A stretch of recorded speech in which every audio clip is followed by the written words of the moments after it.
On the 31st of January 1952, King George VI saw his daughter, Princess Elizabeth, off from Heathrow Airport as she left to visit the British colony of Kenya. There, the Mau Mau rebellion was about to break out as colonial tensions spread around post-war Africa. King George was unable to make the trip to the troubled colony himself as he was too infirm from advanced lung cancer. 4 months earlier, his left lung had been removed. He died a week after Elizabeth left him at the airport in London. By then, she and her husband, Prince Philip, were at the Treetops Hotel in Kenya, a famous lodge literally built up a tree over a game hunting reserve. Thus, the legend goes that Elizabeth was up a tree when she found out that she had become Queen of the United Kingdom and head of the British Commonwealth. The reality was different. In London, on the morning of the 6th of February, the Prime Minister, Winston Churchill, had learned that the King had died in his sleep, but when the message was conveyed in code to Nairobi, the British officials there could not find the keys to the safe that held the code book. Thus, it was hours before the message was deciphered and its contents divulged to Prince Philip. He then conveyed the news to his wife later that afternoon in the garden, not up in the treehouse lodge. It was perhaps fitting that news of her accession was given privately to Elizabeth II by Prince Philip. Theirs was a long partnership in which she ruled for 70 years and he served as consort for over 69. This is the story of Queen Elizabeth II and Prince Philip, the longest reigning monarch and longest serving consort in British royal history.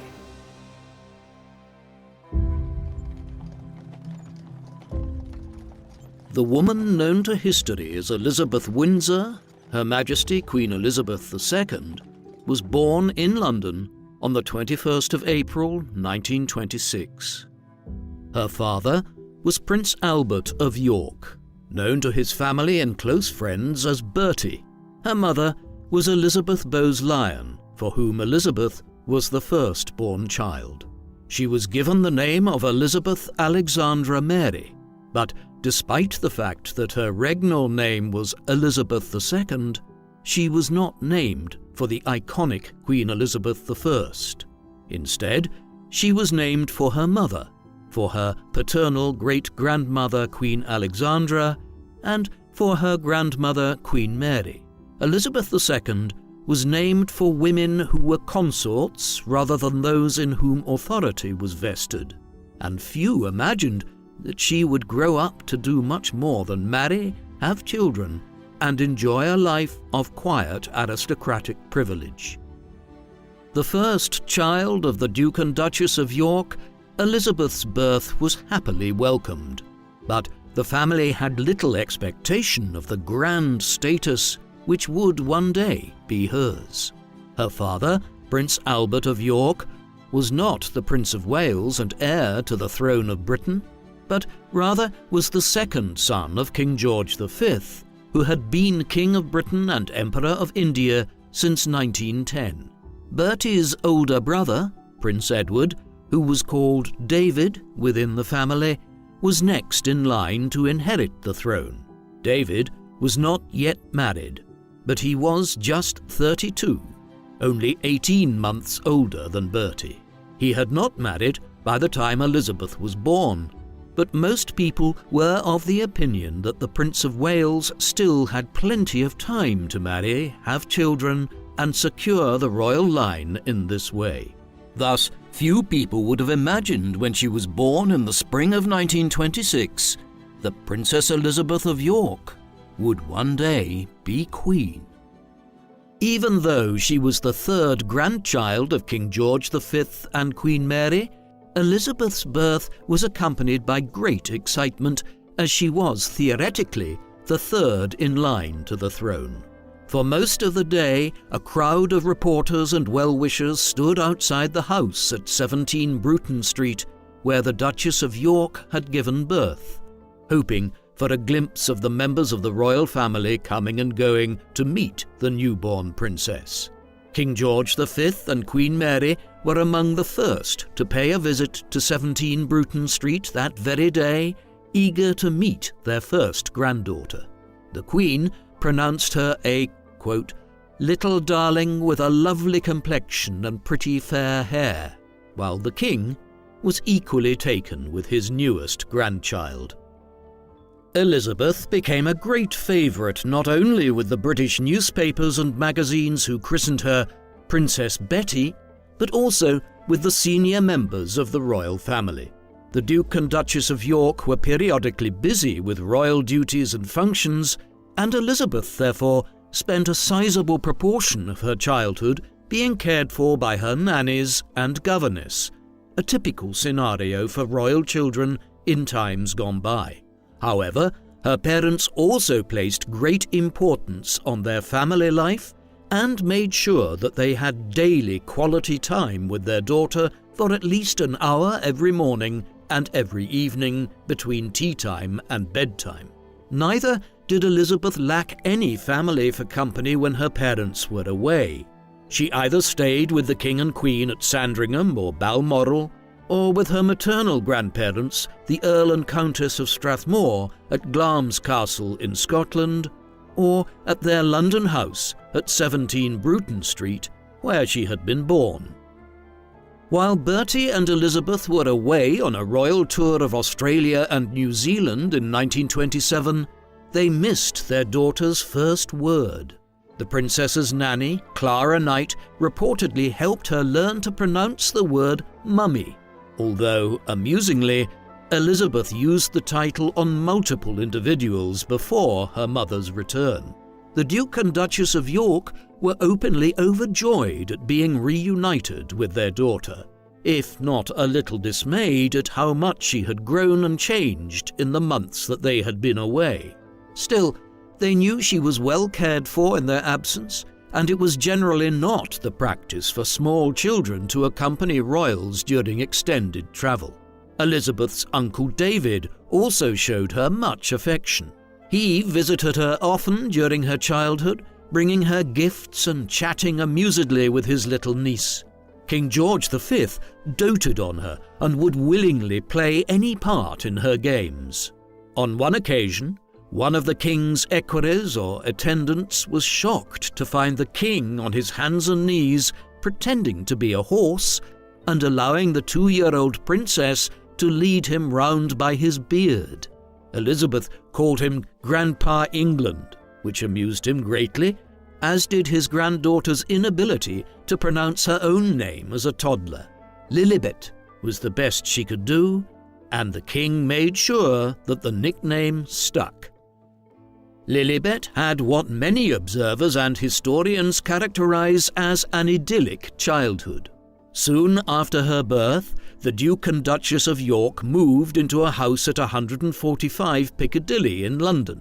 Elizabeth spent most of her days with her nanny, Mrs. Knight, and her nurses, Ruby MacDonald and her sister, Margaret MacDonald, whom Elizabeth called Bobo.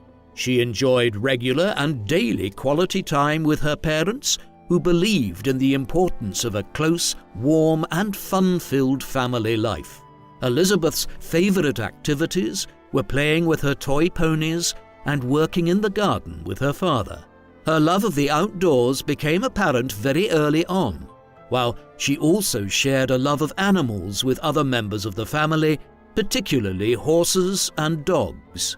Bertie had no less than 8 pet dogs during Elizabeth's childhood, including 3 corgis, which famously became the Queen's favourite breed, ones she kept several of down to her last years.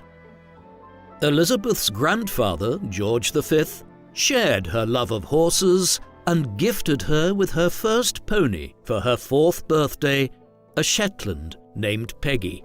Elizabeth began taking riding lessons the following year, eventually proving to be an impressively adept equestrienne and as incurably horse-mad as most of the royal family. Lilibet, who loved to be outdoors getting dirty, once remarked that she hoped she might marry a farmer so that she might spend every day outdoors with horses and dogs. During the summer of 1930, Elizabeth, Duchess of York, gave birth to her second daughter and last child at her family's ancestral home at Windsor Castle in Scotland. She and Bertie named the infant princess Margaret Rose. Lilibet was delighted with her baby sister. She wrote to a relative that at first she thought that Margaret was some kind of wonderful dolly, only to discover that she was alive. The next few years were relaxed and happy ones for the family. Bertie and Elizabeth referred to their family affectionately as "us four," a surprisingly close relationship for a royal family unit. Bertie's relationship with his own parents, by way of contrast, had been comparatively cold and distant, and Elizabeth might be said to have been the first monarch raised in a relatively modern manner. In 1931, the King gifted the Yorks with Royal Lodge in Windsor Great Park. After extensive renovation and redecoration, the family used the house as a weekend retreat. Elizabeth Bowes-Lyon became particularly attached to the Royal Lodge, and it remained her primary residence for 50 years following her husband's passing in 1952. The Yorks had some of their happiest times together as a family at Royal Lodge in the early to mid-1930s. For Elizabeth and Margaret, the days usually began with chatter and hijinks in their parents' bedroom before breakfast. The girls would spend the bulk of the day either playing outdoors or in the nursery with Ruby, Bobo and Mrs. Knight, whom they called Alla, or attending to their lessons with their governess Marion Crawford, whom they called Crawfie. There would usually be more family fun time in the late afternoon or early evening between tea time and bedtime. Bertie, Elizabeth and their daughters became beloved by the British press and the public quite early on. They seemed to project an almost bourgeois domestic contentment that ordinary people admired and with which they could identify. This national perception of their family's character as loving, stable and relatable would come to be exceptionally important later on when Bertie was called upon to ascend to the throne. Like so many siblings who are close in age, Elizabeth and Margaret developed very different personalities. Elizabeth was reserved, conscientious, and dutiful. Adults who met her were impressed by her quiet dignity and composure from a young age.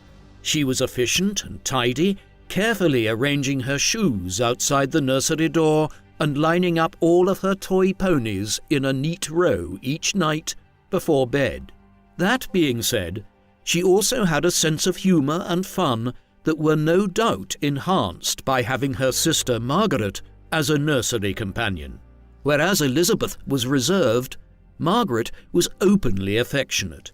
While her sister was practical and dutiful, Margaret was romantic, imaginative, and often mischievous.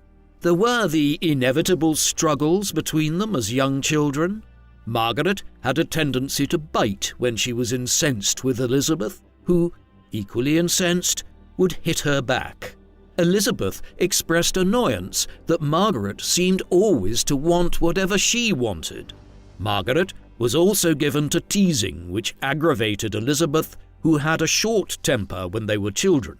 But at the same time, she was enormously protective of her younger sister, conscientious about keeping talk of unpleasant or frightening things to a minimum in front of her, and mindful to include Margaret as much as possible.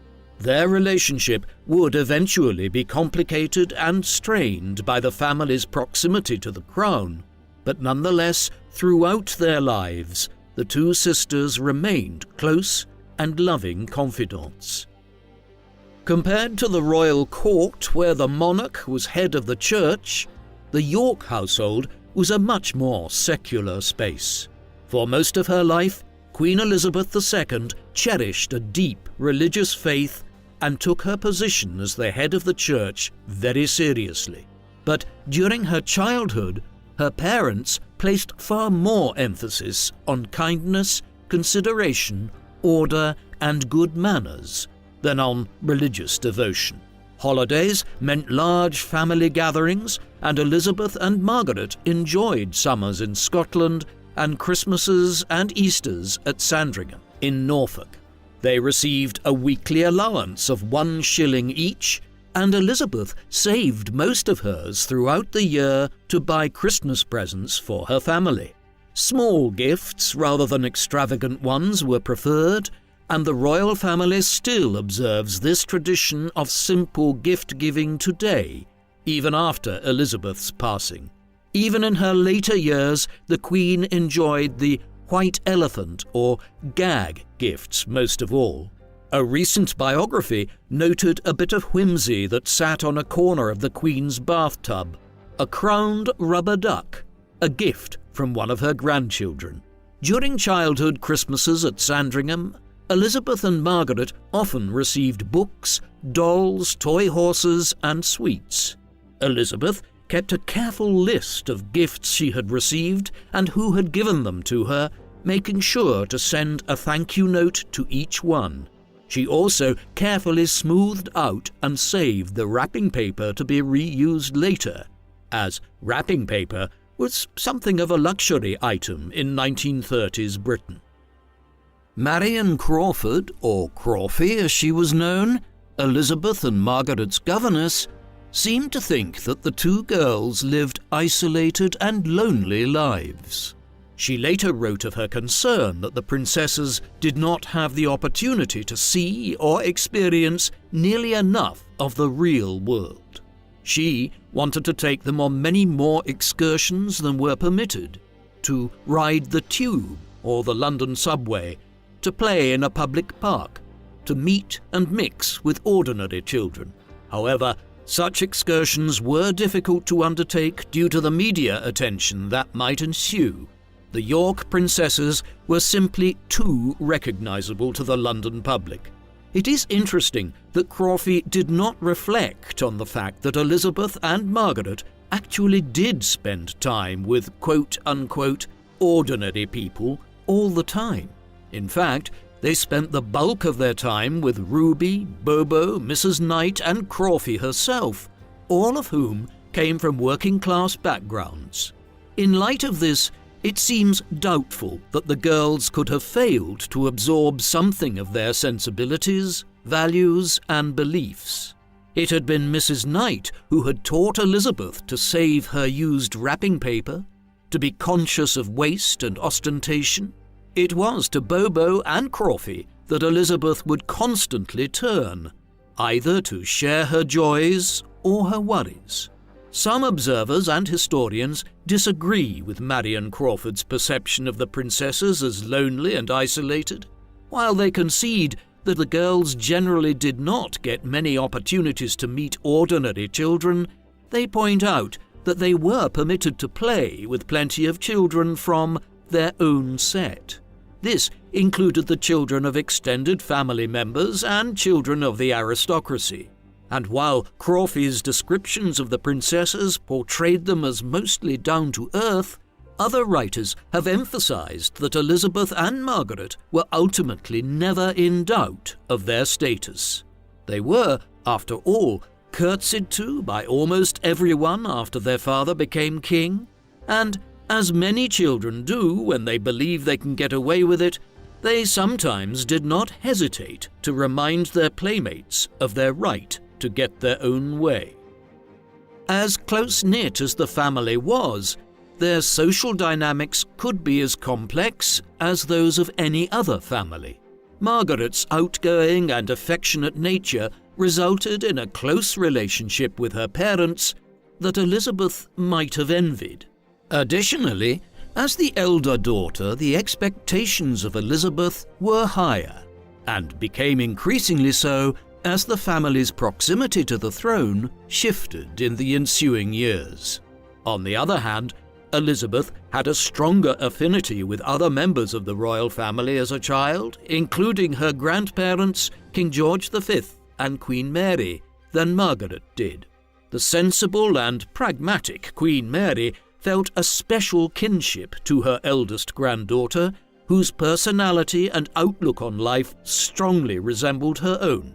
Members of the family were often impatient with Margaret, seeing her as having a difficult character, distrusting her conspicuous high-spiritedness, her frankness, and her passion.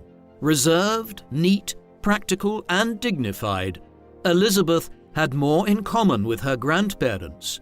Despite the difficult dynamics that seem to afflict all families, Elizabeth and Margaret had a relatively happy childhood and a surprisingly quiet, slow, and predictable one, considering their status as royals. The fact that Elizabeth nor those around her ever expected her to be Queen of Britain is evident from the approach to her education. With Crawfey, she and Margaret studied English literature and history. In subsequent years, they received regular lessons from a French instructor, but this was largely the extent of their formal academic training in their earlier years. King George V was opposed to the idea of the princesses attending school, and his sons David and Bertie agreed. They believed there were too many public relations pitfalls involved. For example, which school should they choose, and how could they avoid offending other educational institutions? How could the princesses pursue a normal education while being constantly singled out and scrutinized? Additionally, Bertie remembered his own awkward and painful experiences of being bullied at school, of being pressured to succeed, and he was eager to give his daughters an easier, more carefree childhood and to keep them sheltered as long as possible. Although one can readily understand his protective impulse, Bertie almost certainly underestimated his daughters. Even as young girls, they were far more confident and self-possessed than Bertie had been at their age, and both might have benefited greatly from being able to attend school and receive a more varied and challenging education. There was at the time, however, a significant amount of social pressure not to educate aristocratic women to be scholars or intellectuals. One did not want to be labelled a blue-stocking, a derogatory term for an educated woman who ought to prefer a more traditional female role. Elizabeth Bowes-Lyon was initially in favour of sending the girls to school, but ultimately came to agree with the other senior royals. After all, she herself had also been educated at home by a governess. Throughout each week, the princesses attended to their lessons daily, but usually did not study for more than 2 or 3 hours. Additionally, the Duke and Duchess of York often thought little of interrupting schoolroom activities in favour of family fun time, a habit that worried the princess's governess. Crawfey privately believed that Elizabeth and Margaret should have a more rigorous education, but her position in service to the royal family did not permit her to criticise Bertie and Elizabeth's approach to educating their children. Crawfey managed to discreetly bring the matter to the attention of Queen Mary, who heartily agreed that her granddaughters should have the most varied education possible, even if under informal circumstances. Queen Mary began to take the girls on regular outings herself, to museums, galleries, and historic sites.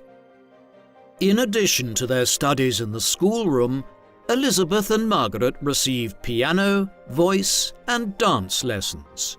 The naturally charismatic Margaret proved to be especially talented in the performative arts.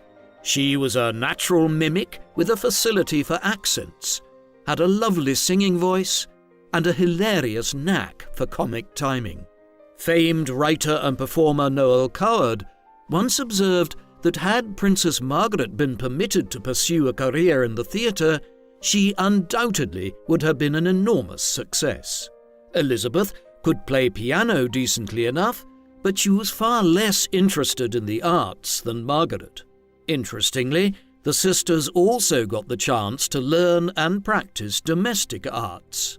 They had a child-sized cottage playhouse on the grounds of their weekend retreat at Royal Lodge, a gift to the princesses from the people of Wales.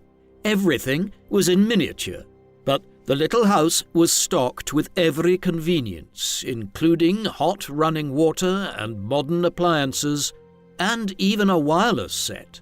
The girls loved their cottage, and the British public was charmed by descriptions of the York princesses learning to cook and keep house, a down-to-earth and inspiring image of royalty in Depression-era Britain. In January 1936, when Elizabeth was 9 years old, her seemingly idyllic and carefree childhood came to an end when her grandfather, King George V, died. Elizabeth was deeply saddened by his loss, but, as Crawfey later wrote admiringly, she seemed determined to go through it all without making any fuss. On the day of George V's funeral, while watching the King's body being loaded onto a train at Paddington Station, Elizabeth stood silently while dozens in the crowd openly wept.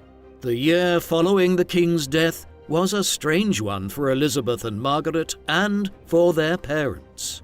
There had been fewer and fewer visits from Uncle David in the last few years, and now they stopped altogether, now that he had automatically ascended to the throne as King Edward VIII. Edward's conduct, both before and after he became king, was troubling to most members of the royal and parliamentary establishment. Such matters were almost certainly never discussed in front of Elizabeth, but she could probably sense the tension within her own family. Most of the new king's romantic entanglements in recent years tended to be with married or divorced women, which complicated his new status as head of the Church of England. Divorce was largely forbidden by the Church, except in very select cases of neglect, abuse, or infidelity. Even in these cases, couples were still encouraged to try to work it out or come to some arrangement. Because Edward was destined to become the head of the Church, which frowned to such an extent on divorce, his relationships in the past had been controversial. But Edward's most recent relationship, and the one which he was still involved in when he became king in January 1936, with Mrs. Wallis Simpson, an American socialite and divorcee who was still married to her second husband while having an affair with Edward, was scandalous by the standards of the time. Nevertheless, Edward was determined to marry her, but most members of the British political establishment were overwhelmingly opposed. Ultimately, Edward VIII would choose to abdicate rather than give up his relationship with Mrs. Simpson. On the 7th of December 1936, the king summoned Bertie to his house at Fort Belvedere and delivered the news that he had decided to abdicate the throne. Although Albert was aware that this was a possibility for some time, he was still devastated by the news. "I'm quite unprepared for it," he later confided to his wife. "David's been trained all his life. I'm only a naval officer. It's the only thing I know about." Though she was deeply worried for her husband and family, Elizabeth tried to comfort him.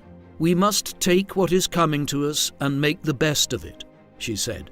It is eminently clear that her eldest daughter inherited her legendary stiff upper lip from her family. Less than a week after the abdication, when Bertie returned home from the accession council, Elizabeth and Margaret curtsied to their father for the first time. Their darling papa was now the king. Margaret asked her older sister, "Does this mean that you will be the queen one day?" Elizabeth replied gravely and quietly, "Yes, I suppose it does." "Poor you," Margaret said in commiseration. Elizabeth was now her father's heir presumptive. The family had to leave their home at 145 Piccadilly, though admittedly they were moving into the plusher surroundings of Buckingham Palace, the main royal palace in London. Bertie's transition to being King George VI, the regnal name he adopted to establish continuity from his father, George V's reign, was stressful for the whole family. Bertie and Elizabeth now had far greater responsibilities and worries, and it became much more difficult for the family to find time to be together. Part of the problem was simply the sheer size of Buckingham Palace. "People here need bicycles," 10-year-old Lilibet observed when they first moved in, of those who had to travel between different parts of the palace grounds. Indeed, it was a substantially long walk from one end of the palace to the other, and the new king and queen, with their dramatically increased duties, had far less time to spend with their daughters in the nursery. They tried to compensate by spending as many full weekends and holidays as possible at Royal Lodge, where they could play games, picnic, and ride horses together as a family. But now that he was king, Bertie's work never really stopped. Even on the weekends, he only had a few hours to spend with his family before he inevitably had to get back to his daily red box of state papers. The immensity of Buckingham Palace made adjusting to their new home difficult in other ways as well. The kitchens were about a half-hour's walk from the rooms where the royal family actually dined, so the food was constantly served cold. Many rooms were chilly and damp, some with cracked walls. Some pieces of furniture were 100 years old or more, and the palace had an aggravatingly persistent rodent infestation. Crawfey was distinctly underwhelmed, not only by the condition of the palace, but also its lack of warmth. "Life in a palace resembles camping in a museum," she later wrote. There was also now a good deal less privacy for the family, who were shadowed constantly by detectives and bodyguards. Such is the lot of being a member of the royal family, no matter how attractive a prospect it might look from the outside. On the 12th of May 1937, Elizabeth attended her parents' coronation at Westminster Abbey and received her first intimation of what lay in store for her as Queen one day. She sat with her sister Margaret and her grandmother Queen Mary and watched the proceedings at first with fascination. Mindful of her position as his heir presumptive, Bertie tasked his eldest daughter with writing a detailed account of the coronation, which today rests in the royal archives. Elizabeth was impressed by the beauty, majesty, and seeming magic of the service, and she observed that the abbey itself seemed suspended in a haze of wonder. As the coronation ritual stretched on and on, however, she became impatient. "The service got rather boring, as it was all prayers," she later wrote. Anxious to know when it would be over, she quietly flipped through her program. She then discreetly nudged Queen Mary and pointed out the word finis, meaning the end in Latin, on the last page of her program, and she and her grandmother smiled conspiratorially at one another. The following year, Elizabeth began to attend private classes at Eton College with the Vice Provost Sir Henry Martin. In order to prepare her for her future role as Queen, she studied constitutional law and the history of the monarchy. Martin emphasized strongly that the secret of a successful monarchy is adaptability. He pointed to the ongoing collapse of ancient royal houses and asserted that the British monarchy had largely forestalled a similar fate by drawing back the curtain of mystery, allowing themselves to become more accessible to the public and by being receptive to public opinion. This contrasted with France, where an aloof and largely uncaring royal establishment of the 18th century had been brought to a shuddering and ultimately bloody end with the French Revolution. By way of contrast, Elizabeth's grandfather, King George V, cognizant of the anti-German sentiment among the people during the First World War years, changed the royal family's name by proclamation in 1917, from Saxe-Coburg-Gotha to Windsor. While this did nothing to erase the king's heritage or make people forget the fact that Kaiser Wilhelm was in fact his first cousin, it was a powerful statement of King George V's identity as a British king, a leader and defender of his people. Another key aspect of Sir Henry Martyn's instruction was his emphasis on the importance of broadcasting, which, since the reign of George V, has remained one of the primary means the royal family uses to connect with the public, from radio in George's time to television speeches, interviews, and in-depth documentary films in more recent decades. When their father ascended the throne, Elizabeth and Margaret were still very young, and because of their dramatic status change, they were now destined to live their lives in an even more rarefied atmosphere than the one into which they had been born. There was concern within the family that, in consequence, the girls might become even more isolated. Bertie's younger sister, Princess Mary, who was honorary president of the Girl Guides, suggested they might like to join a guide troupe. There were, of course, major issues with this proposal, similar to the ones that had prevented the princesses from attending school. How could their security be ensured without restricting their experience? Would they be accepted in a cooperative egalitarian group like the Girl Guides, in light of who they were?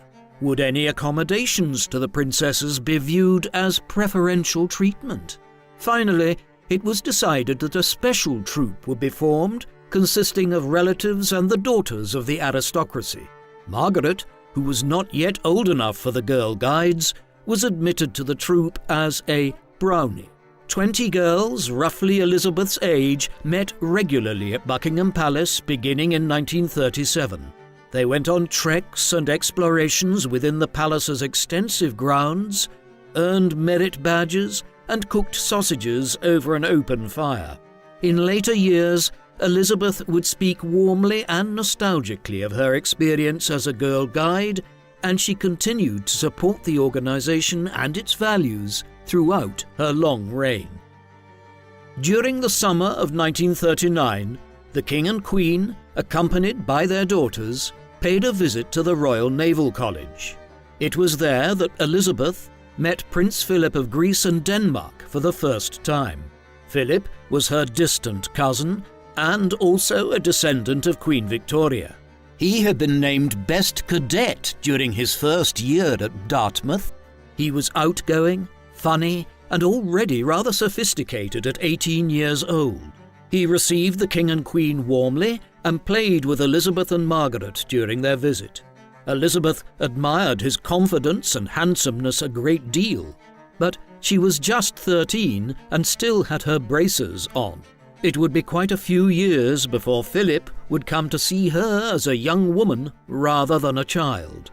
Philip's uncle and closest male mentor, Louis Mountbatten, Bertie's cousin, was especially eager to encourage ongoing interactions between his nephew and the future queen, seemingly anxious to have some influence over the next generation of royals. Throughout 1938 and 1939, London began to transform in anticipation of a potential war with Germany as the Nazis became ever more aggressive in their pursuit of land in Central Europe, annexing Austria first, then the Sudetenland, and finally Czechoslovakia. Anti-aircraft batteries were installed, bomb shelters were constructed, and gas masks were issued to tense and dismayed citizens. When war was finally declared in September 1939, Elizabeth and Margaret began to listen as closely to the wireless as the rest of the British public, hoping for good news. Crawfey read them the newspapers daily, but she made efforts to edit out whatever she believed to be too shocking. Elizabeth, in turn, tried to shield Margaret from news and information about the war that she thought would upset her.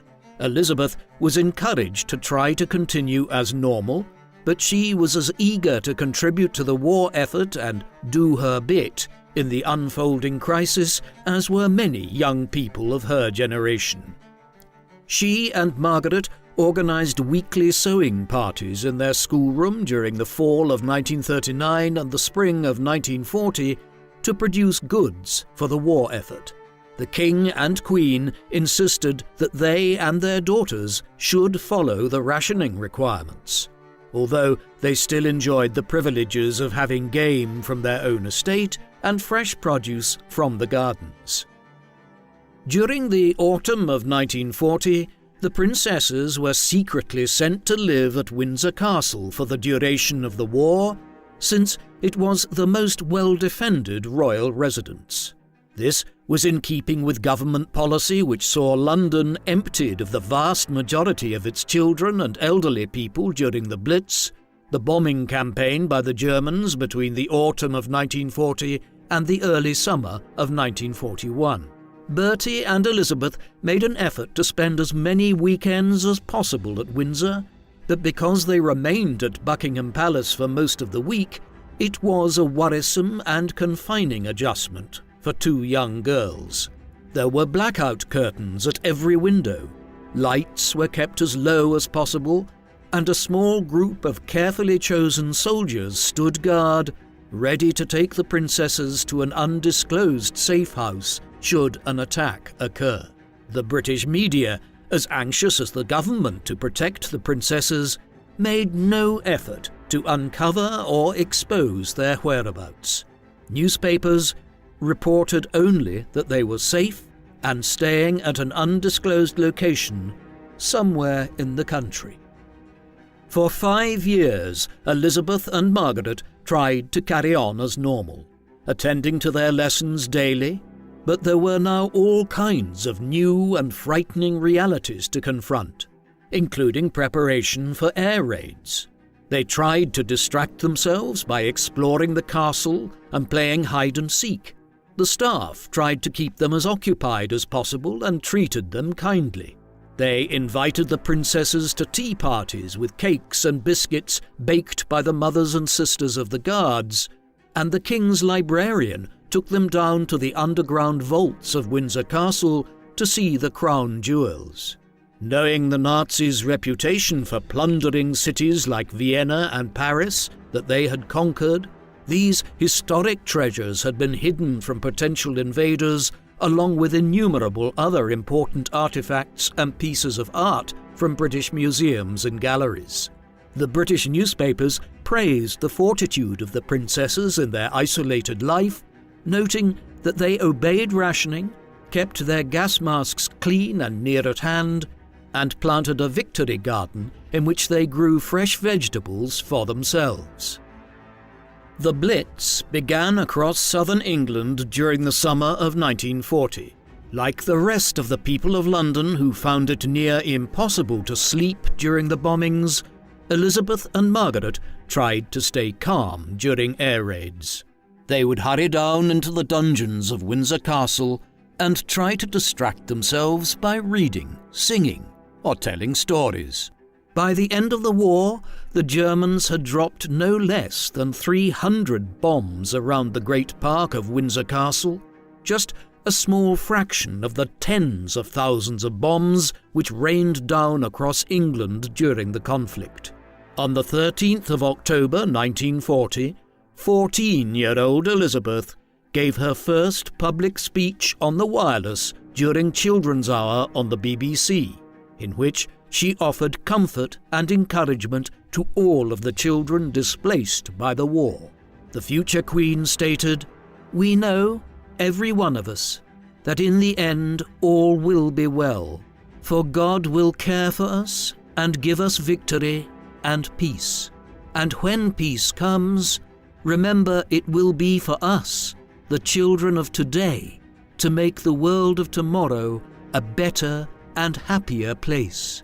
My sister is by my side, and we are both going to say good night to you. Come on, Margaret." Then came Margaret's higher and unmistakable younger tone, "Good night, children." The broadcast was an international sensation, particularly in North America, where many British evacuees were sheltering. Hundreds of schools and churches throughout the United States and Canada installed wireless technology just to hear the princess's speech, and the BBC received numerous requests to repeat the broadcast. London may have been devastated by the Blitz, but Hitler had utterly failed to weaken British morale, and he then foolishly began to turn his attention to Russia, believing that Britain would soon decide to negotiate peace terms with the Nazis. He was wrong. It was during the last few years of World War II that Elizabeth came of age and began to assert her independence. This assertion was more subtle in Elizabeth than in other young women. She was, overall, dutiful and eager to please her parents, but she nonetheless had her own convictions and a will of her own. Bertie and Elizabeth were not keen to see their daughter grow up too quickly. Above all, they wanted to forestall the moment when their family, us four, would be separated. From a public relations standpoint, both the royal establishment and the media continued to treat and portray Elizabeth as a child. Even at age 16 or 17, Elizabeth might still be dressed in an outfit that matched Margaret's, who was over 4 years younger. Elizabeth also continued to live in the nursery wing and complete her lessons daily with Crawfie. It was not until her 18th birthday that she was finally given her own suite of rooms outside of the nursery. In anticipation of her future role as queen, she was also made a Councillor of State.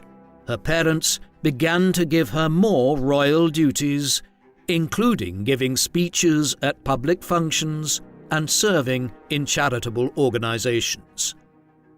However, for Elizabeth, this was not enough.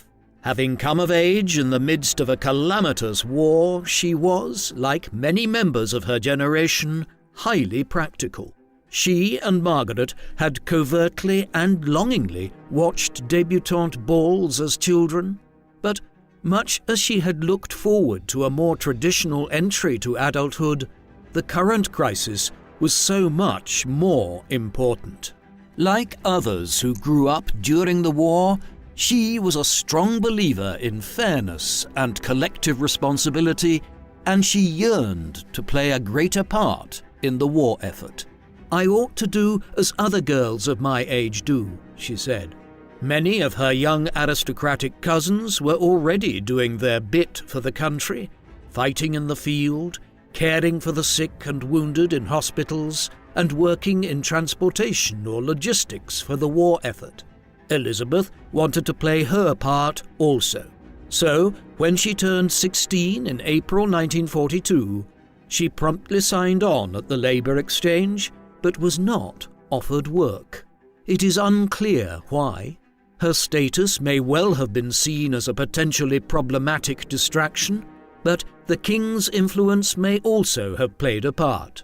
Finally, a month before her 19th birthday, Elizabeth was permitted to join the Auxiliary Territorial Service, the women's branch of the British Army. Elizabeth's service in the ATS was viewed by many as highly effective propaganda and a morale booster for the British, but the princess's experience of service was very different. It was the only time I had been able to test myself against people of the same age, she said later. In March of 1945, Elizabeth began training as a driver and a mechanic. She worked hard and eventually became adept at the job, able to disassemble and reassemble an engine quickly and successfully. And yet, like her Girl Guide troupe, a certain amount of authentic experience remained out of her reach. Quote-unquote normal interactions were made extraordinarily difficult simply because of who she was.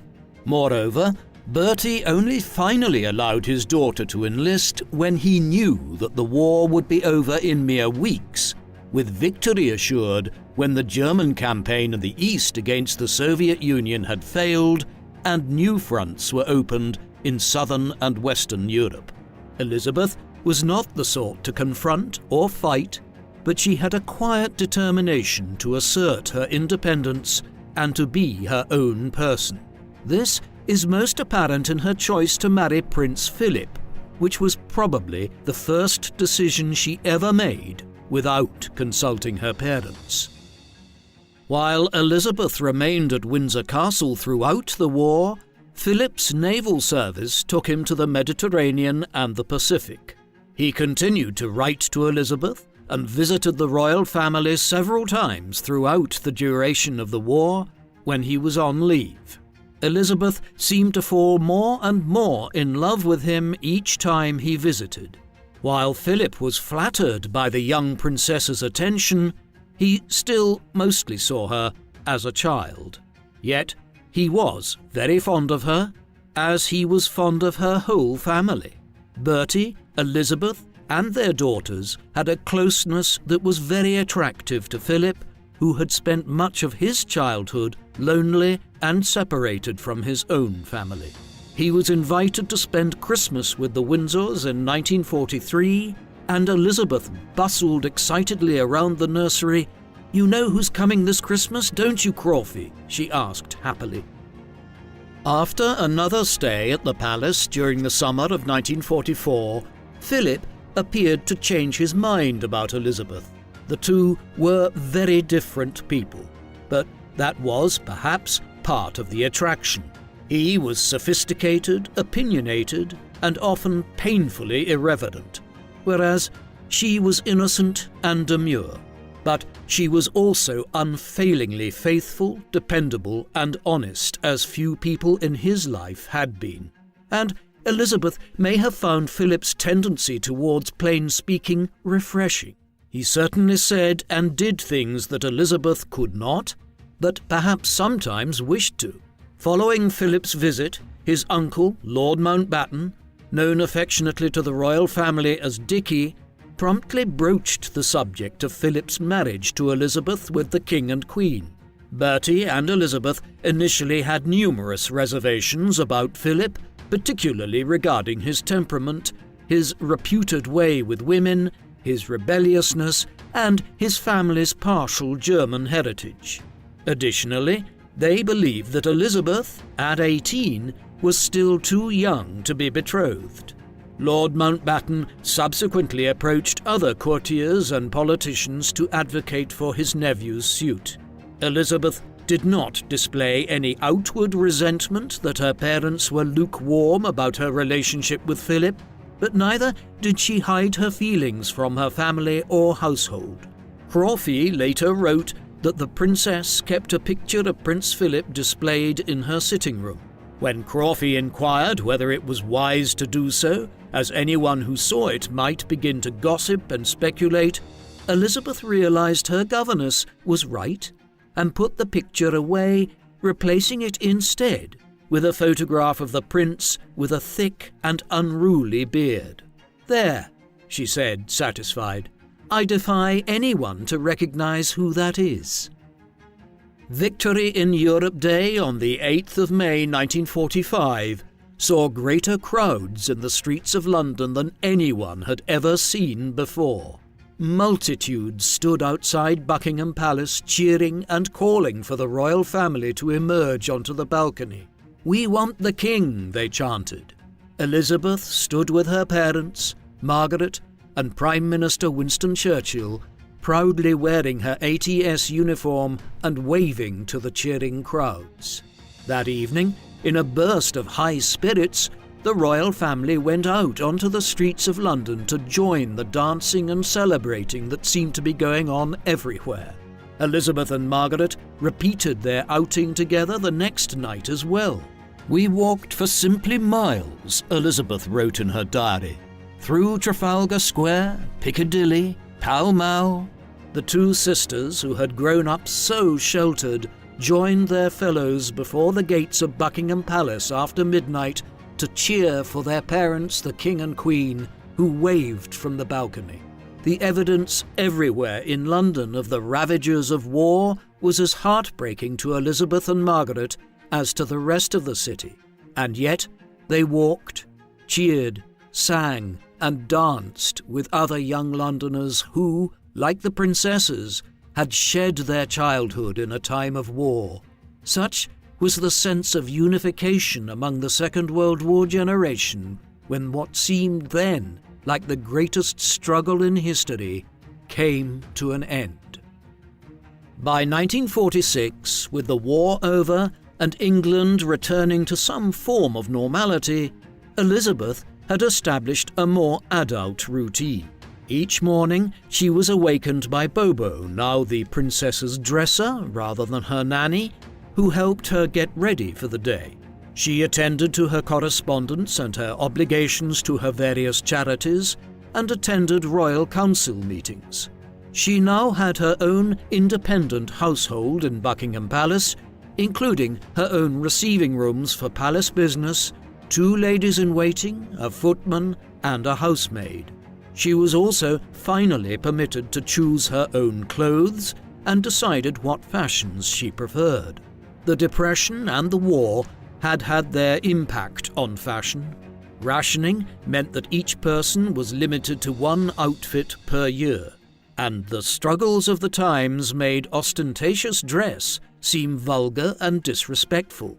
Elizabeth Bowes-Lyon had taken care to dress her daughters respectably, but simply, and the public admired that she often made over some of her own garments to clothe the girls. Therefore, when Lilibet came of age, she unsurprisingly showed little interest in high fashion and seemed to prefer an elegant but modest and traditional look.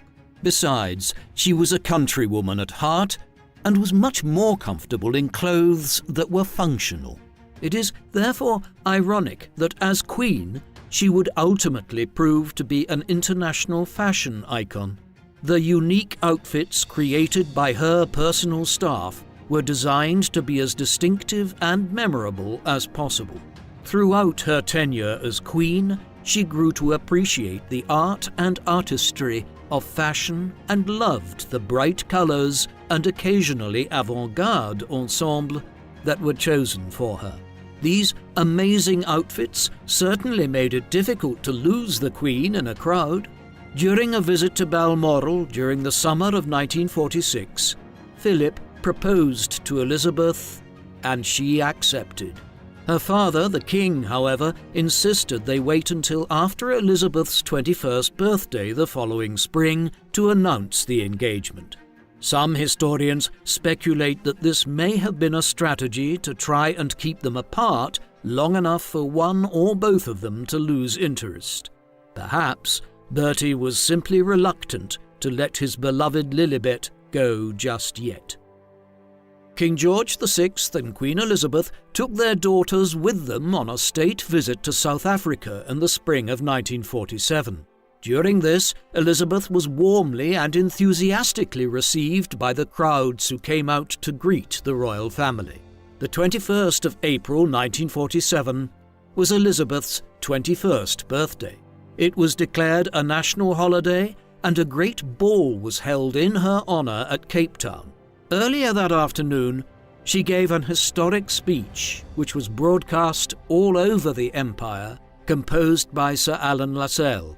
When Elizabeth first read it, tears reportedly filled her eyes. "I declare before you all that my whole life, whether it be long or short, shall be devoted to your service and the service of our great imperial family to which we all belong.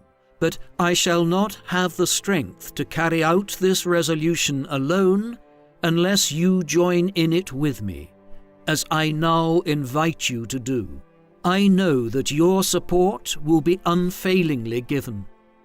God help me to make good my vow and God bless all of you who are willing to share in it. The royal family returned to London early in the summer of 1947.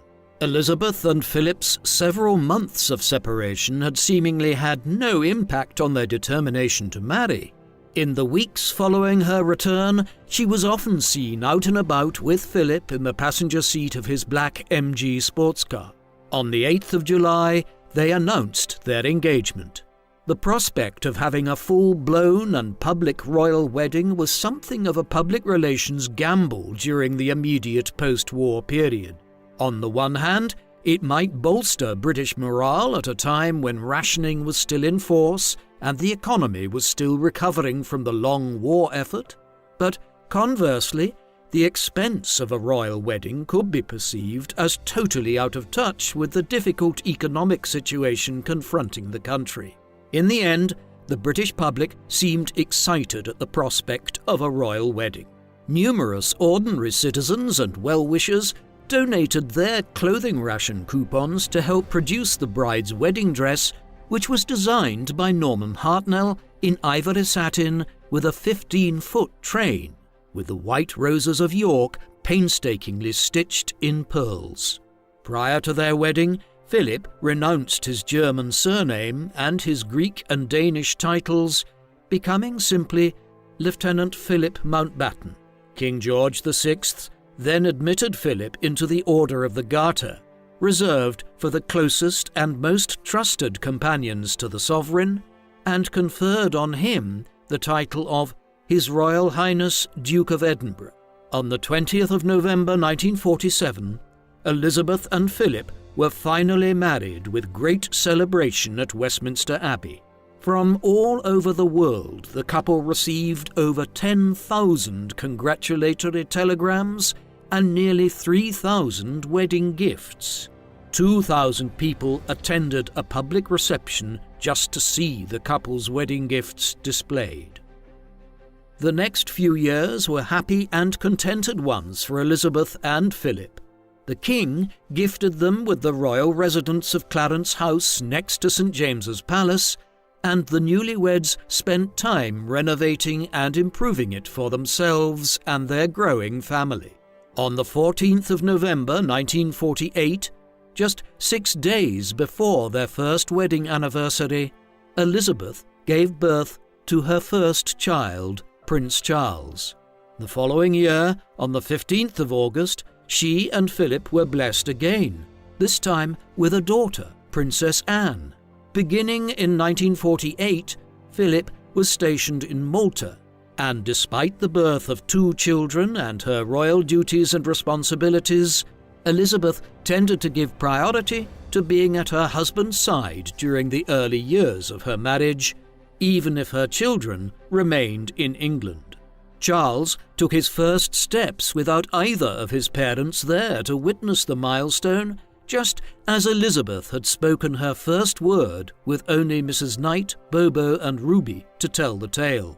Elizabeth made efforts to spend at least an hour with her children every morning and at least another hour between bath time and bedtime. When they did not accompany their parents abroad, Charles and Anne were left in the care of their nannies at Clarence House or stayed with their grandparents, the King and Queen, when they went to Sandringham.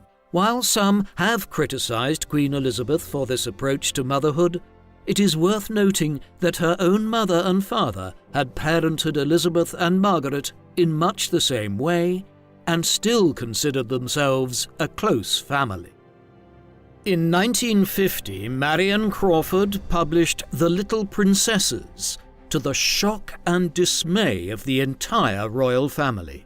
Crawford had remained one of Lilibet's closest confidants even after her retirement as governess in 1947. Miss Crawford had approached Queen Elizabeth for permission to publish the memoir, and the Queen had refused, horrified by the notion. The publication went ahead regardless and became an immediate bestseller, netting over £75,000. The Windsors felt utterly betrayed. They severed all ties with Miss Crawford and never communicated with her again. From then on, The royal family would refer to anyone who wrote a royal memoir as doing a crawfie. By the standards of the modern tell-all memoir, The Little Princesses is an overwhelmingly idealized, sentimental and flattering portrait of two children Marion Crawford obviously loved dearly following her long years working with them. But in 1950, it seemed to be a gross and vulgar violation of the royal family's privacy and a betrayal of the trust they had placed in their children's beloved governess. Since then, the royal family has had many more people who have worked closely with them do a crawfie, and sharing human and relatable details about the royal family has become increasingly less objectionable over time. The royal family themselves have done so several times since the 1970s. Queen Elizabeth permitted the creation of 2 family documentaries, allowing camera crews and production staff into royal residences. Several biographies of Queen Elizabeth and Prince Philip were published during their lifetimes, particularly so from the 1990s onwards.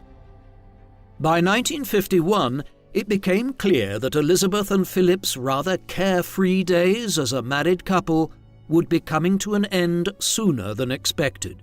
The health of King George VI was precarious. He had contracted lung cancer after years of chronic smoking, forcing his doctors to remove one of his lungs, and he suffered from various associated ailments. Elizabeth and Philip had to take on far more royal duties during the king's illness, and finally, Philip was forced to give up his naval career. In October, they departed for a royal tour of the United States and Canada on the king's behalf, and in January of 1952, they undertook another major tour, the first stop on which was Kenya. Bertie saw his daughter and son-in-law off at the airport. It was the last time he would see Elizabeth. King George VI, known to his family as Bertie, died quietly in his sleep a week later. It was dawn in Nyeri, Kenya, and Elizabeth was up early, watching the sunrise at a lookout point at the famed Treetops Hotel. Speaking years later to a biographer, former Royal Equerry Mike Parker described a moment of peace and wonder that morning when a magnificent eagle appeared and hovered above them. "I never thought about it until later," he said, "but that was roughly the time when the king died." Elizabeth's private secretary, Martin Chartres, heard the news about the king's death at a local hotel. He quickly telephoned Mike Parker at Sagana Lodge, where Elizabeth and Philip were staying, and asked him to inform the new queen of what had happened. Parker, who couldn't bear to tell her, asked Philip to speak to her instead. Philip took his wife into the garden to give her the terrible news. Elizabeth appeared to pace up and down the garden agitatedly, but when she came back inside, she was calm. She apologized to her staff for the lack of notice, but said they would have to leave as soon as possible. By the time Chartres arrived, her face was flushed, but she was otherwise composed, writing letters of apology for the abrupt end to the tour and the necessity of cancelling multiple engagements. Before they departed, Chartres asked her what regnal name she would choose.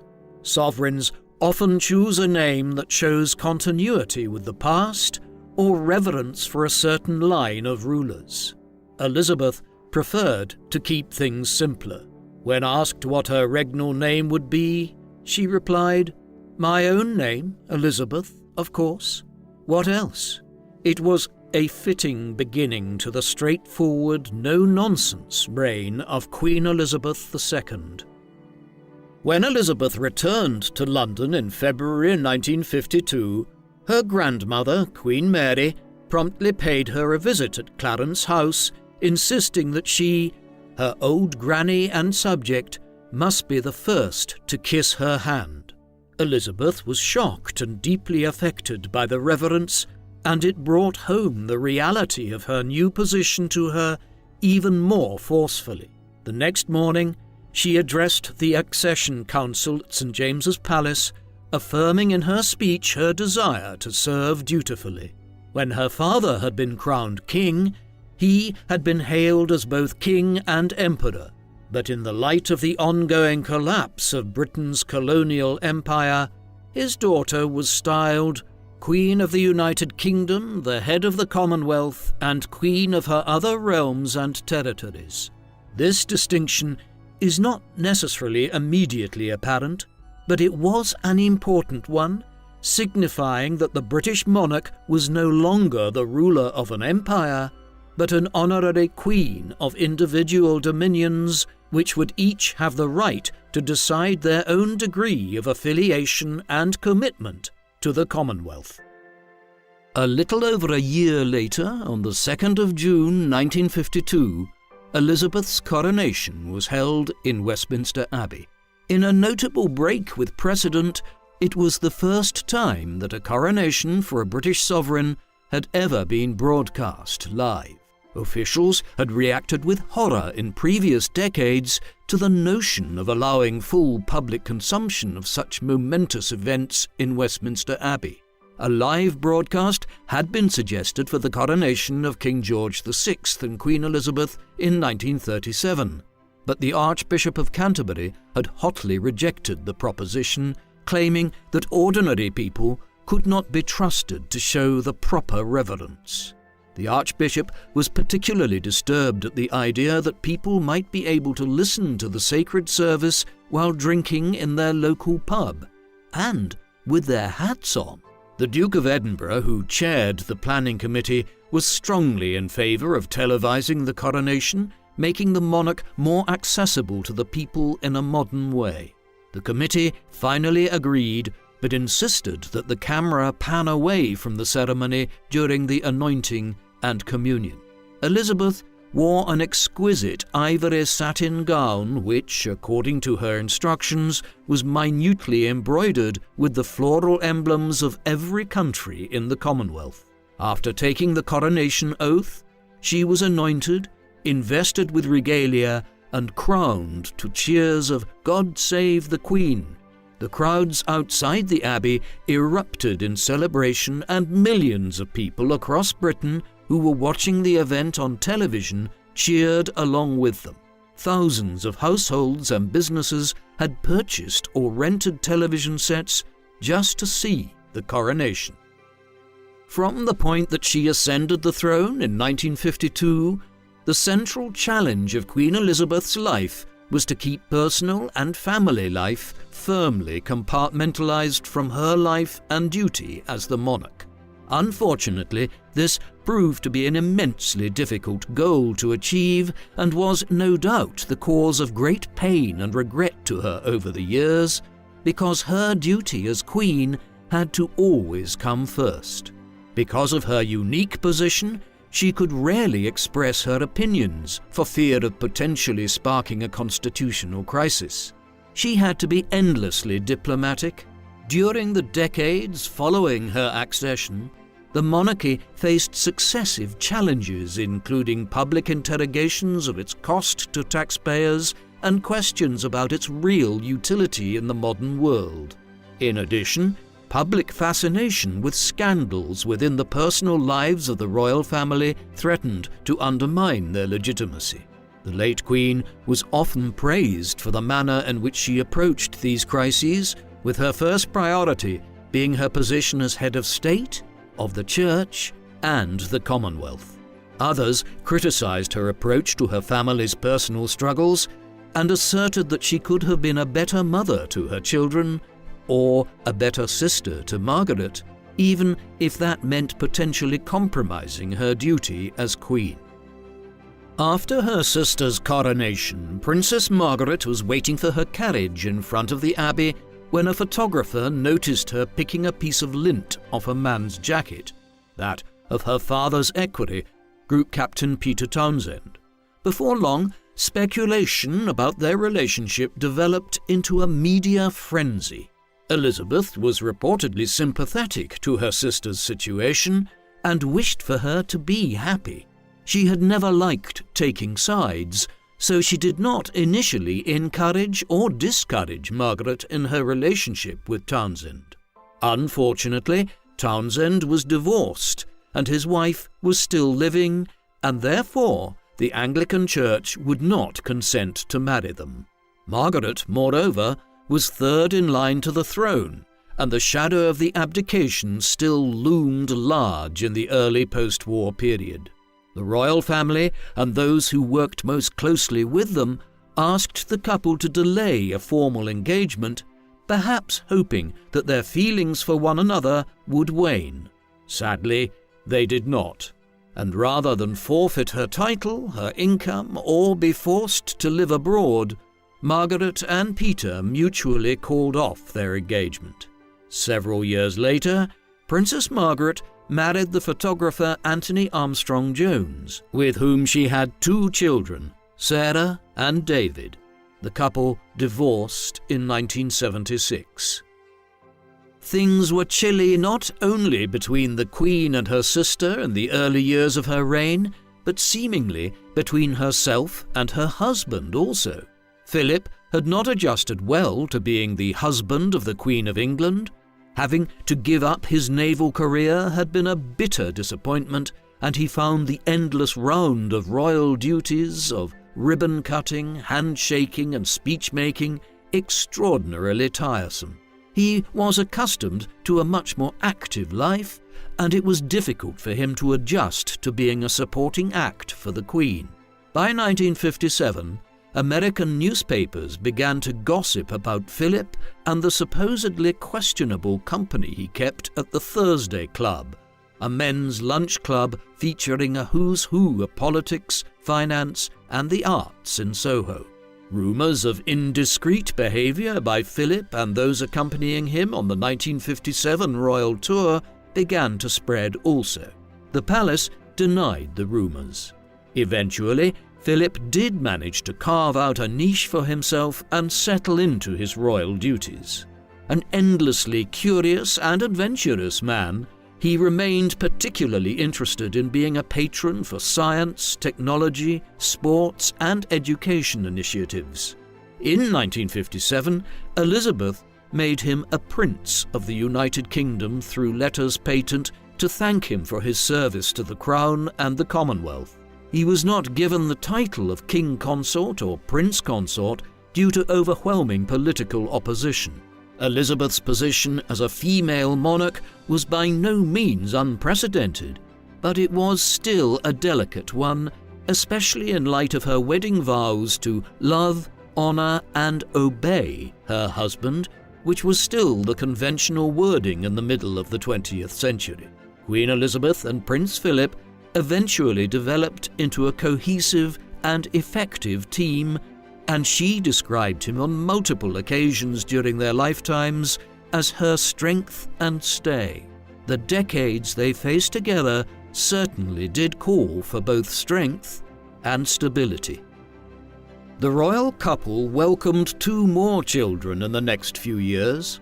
Prince Andrew was born on the 19th of February 1960, and Prince Edward 4 years later on the 10th of March 1964. Prince Philip was firm in his insistence that their children be permitted to go to senior school with ordinary young people. Charles, Andrew and Edward attended their father's alma mater, Gordonston in Scotland, and Anne attended Benenden School in Kent. They grew up nowhere near as sheltered as their mother had, and as a result, grew into more worldly young adults than Elizabeth had been when she first entered her adult years. There has been a great deal of disagreement among observers and biographers about the Queen's performance as a mother. Charles collaborated in a biographical publication during the early 1990s, which sometimes painted Elizabeth as cold and distant, and at other times affectionate, but not enough inclined to interfere when she should. The impression was given that, as a result, her children were all rather lost. Some biographers disagree with this perspective, pointing out that Elizabeth, despite the rigours of her position, spent as much, if not more, time with her children than most of the aristocratic women of her acquaintance. Speaking to a royal biographer in the early 2000s, all that Prince Philip would say for the record was, "We did our best." The 1960s saw the beginning of an unprecedented increase in criticism and satire directed at the monarchy. Only a few years earlier, making fun of members of Parliament or the royal family in public would have been viewed as shamefully disrespectful. But by the 60s, British comedians regularly began to poke fun at their political elites, especially comedians with Republican or progressive leanings, and British newspapers were far less reticent about publishing items injurious to their authority figures. In 1969, Prince Philip gave an interview on American television lamenting the financial situation of the royal family. His references to the exorbitantly expensive upkeep of palaces and yachts fell flat and were perceived as totally out of touch in a Britain which still had not achieved a full economic recovery from the Second World War. Commentators began to look much more closely at the royal family's income from the civil list payments and the cost to the taxpayer. There was increased scrutiny of the fact that the Queen paid no estate or income tax and was not required to disclose any details about her private fortune or finances. At the time, the Queen's personal fortune was probably not more than £12 million. Her personal fortune, however, grew much greater. She inherited approximately £70 million from the Queen Mother's estate in 2002, but what her total net worth was is difficult to calculate because many royal resources, such as residences, artifacts and regalia, actually belong to the nation. In the early 1990s, Queen Elizabeth and Prince Philip announced that they would begin paying taxes on their personal income. In the 1970s, the royal family began to work with younger and more modern press officials, and new innovations were introduced to increase public accessibility to the monarchy. The royal walkabout was first introduced in the course of a royal visit to Australia, during which the Queen undertook a street visit that was not on the official itinerary to meet people, shake hands with them, and chat a little. The public responded warmly and positively to the practice, and it became a permanent and regular event during royal visits all over the world. In 1977, Queen Elizabeth marked 25 years on the throne with her Silver Jubilee celebrations. The City of London hosted more than 6,000 street parties. The Queen's popularity had remained consistently high despite greater expectations of accountability from the public. The Queen made a very successful visit to Northern Ireland, which was encouraging considering the region had been embroiled in sectarian conflict since the late 1960s. But the Northern Ireland troubles struck much closer to home during the next few years and was the first in a fairly rapid succession of dangerous incidents that put the safety of the royal family and those who served them at risk. In 1979, Lord Mountbatten and his grandson were killed in a bombing in Ireland for which the IRA, the Irish Republican Army, claimed responsibility. Similarly deadly attacks were carried out on several of the Queen's household cavalry and military musicians at Hyde Park in London in 1982. At the annual Trooping of the Colour ceremony celebrating the Queen's birthday in 1981, 17-year-old Marcus Sargent fired 6 shots at the Queen, which thankfully turned out to be blanks. Mounted side saddle on her horse Burmese, Elizabeth was startled, but she recovered quickly enough to effectively soothe her horse, and the public admired her grace under pressure. Only months later, on a visit to Dunedin, New Zealand, 17-year-old Christopher Lewis tried to shoot the Queen with a rifle from the 5th floor of a building overlooking a parade in her honor. Thankfully, he missed. Both of these would-be assassins faced charges and jail time. The security of Buckingham Palace itself was called into question in July of 1982 when it was revealed that a man named Michael Fagan had somehow managed, without any sort of special equipment or ability, to breach the palace's defences, travel through the corridors unseen, and then walk right into the Queen's bedroom.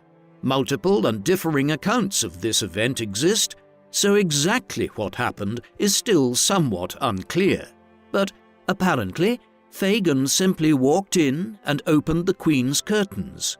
Startled by the intruder, she reportedly pressed the button next to her bed to summon her staff, but the bell was either broken or simply went unheard. It seems she managed to slip out of the bedroom while Fagan was looking around for a cigarette lighter. There was fascinated speculation that the two might have even had a conversation, as some believed that Fagan had been in the Queen's bedroom for as long as 10 minutes. Fagan, however, speaking to several newspapers years later, denied that they discussed anything, stating that the Queen had simply run out of the room at the first opportunity. Such threats to her safety was a reality that Queen Elizabeth had to face quite frequently throughout her life, but commendably, it did not curb her willingness to remain accessible to the public. She continued to perform her royal duties very much in the open. Protecting the Queen during her walkabouts, for example, was ultimately very difficult. But Elizabeth refused to be intimidated. She was also determined to preserve a sphere of privacy and comfort for herself and her family, and traditionally opposed measures that threatened to violate it. Queen Elizabeth worked with no fewer than 14 prime ministers, but the Thatcher years were particularly interesting for her from a political standpoint. Margaret Thatcher was not just Britain's first female prime minister, but she was also the first Elizabeth had worked with who was her own age. One might imagine that this political relationship would have been among the Queen's most harmonious and successful, but multiple biographers and historians believe that it was not. The Queen was far too devoted to constitutional norms ever to break the confidentiality of her weekly meetings with Britain's top elected official, or to criticize a prime minister openly, which she never did.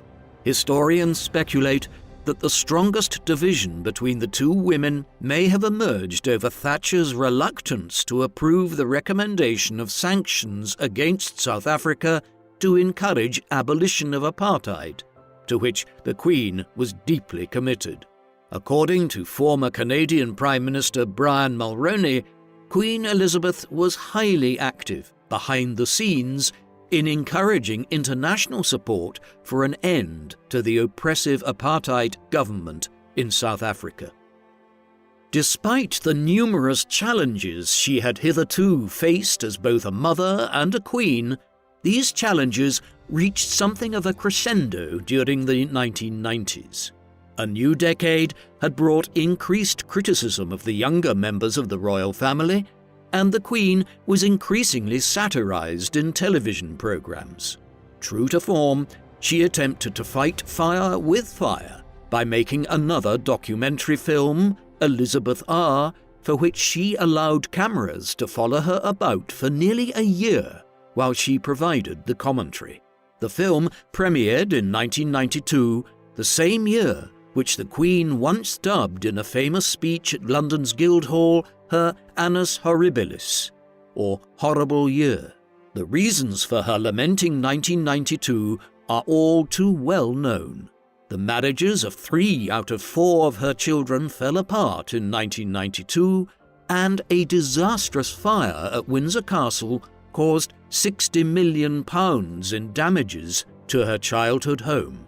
In March of the following year, the Queen's former nanny, Margaret Bobo MacDonald, her confidant and closest friend, passed away at the age of 89. She had been by Elizabeth's side for 67 years, continuing to serve as her dresser when the young princess moved out of her nursery. Elizabeth was deeply saddened by Bobo's passing. Yet another terrible blow struck the royal family in 1997 when Diana, Princess of Wales, was killed in a car crash in Paris.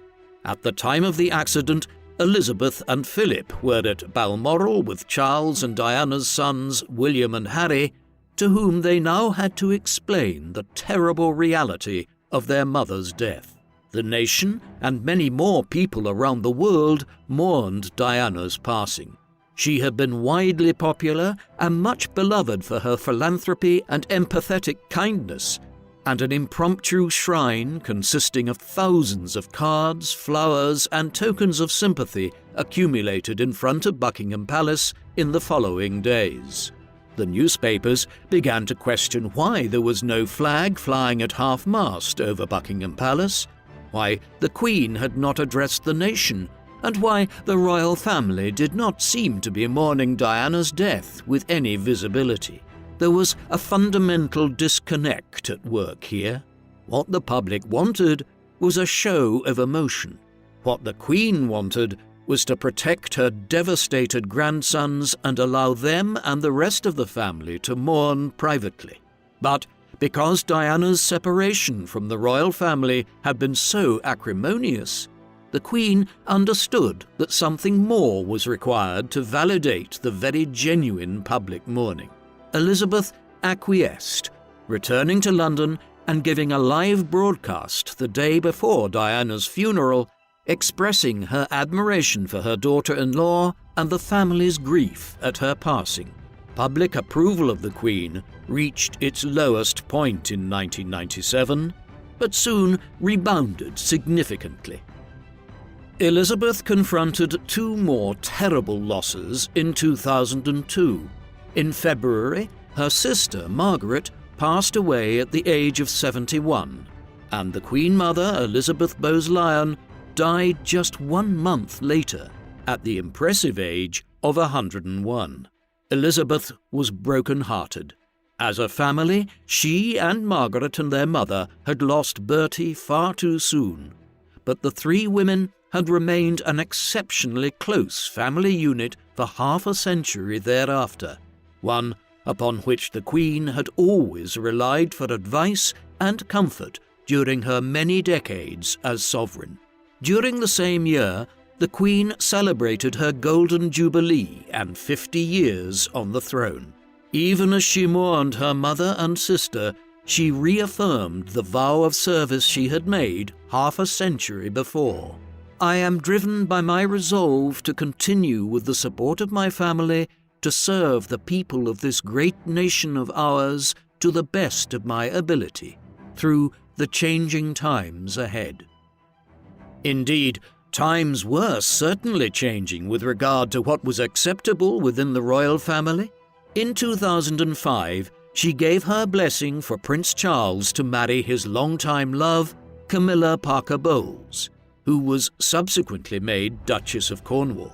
Because both Charles and Camilla were divorced, the couple were married in a civil service, and the Queen and Prince Philip did not attend the ceremony, but they happily attended the reception. As sovereign, Elizabeth was mindful of her position as head of the church, but she understood that times truly had changed considerably during her reign. Few people now expect that members of the royal family should marry anyone other than whom they choose.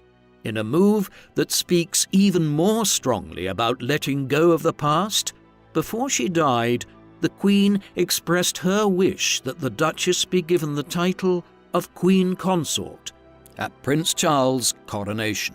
This represents a major departure from the traditional approach to marriage and divorce within the royal family, especially in light of their long-time affair and Camilla's involvement in the breakdown of Charles and Diana's marriage.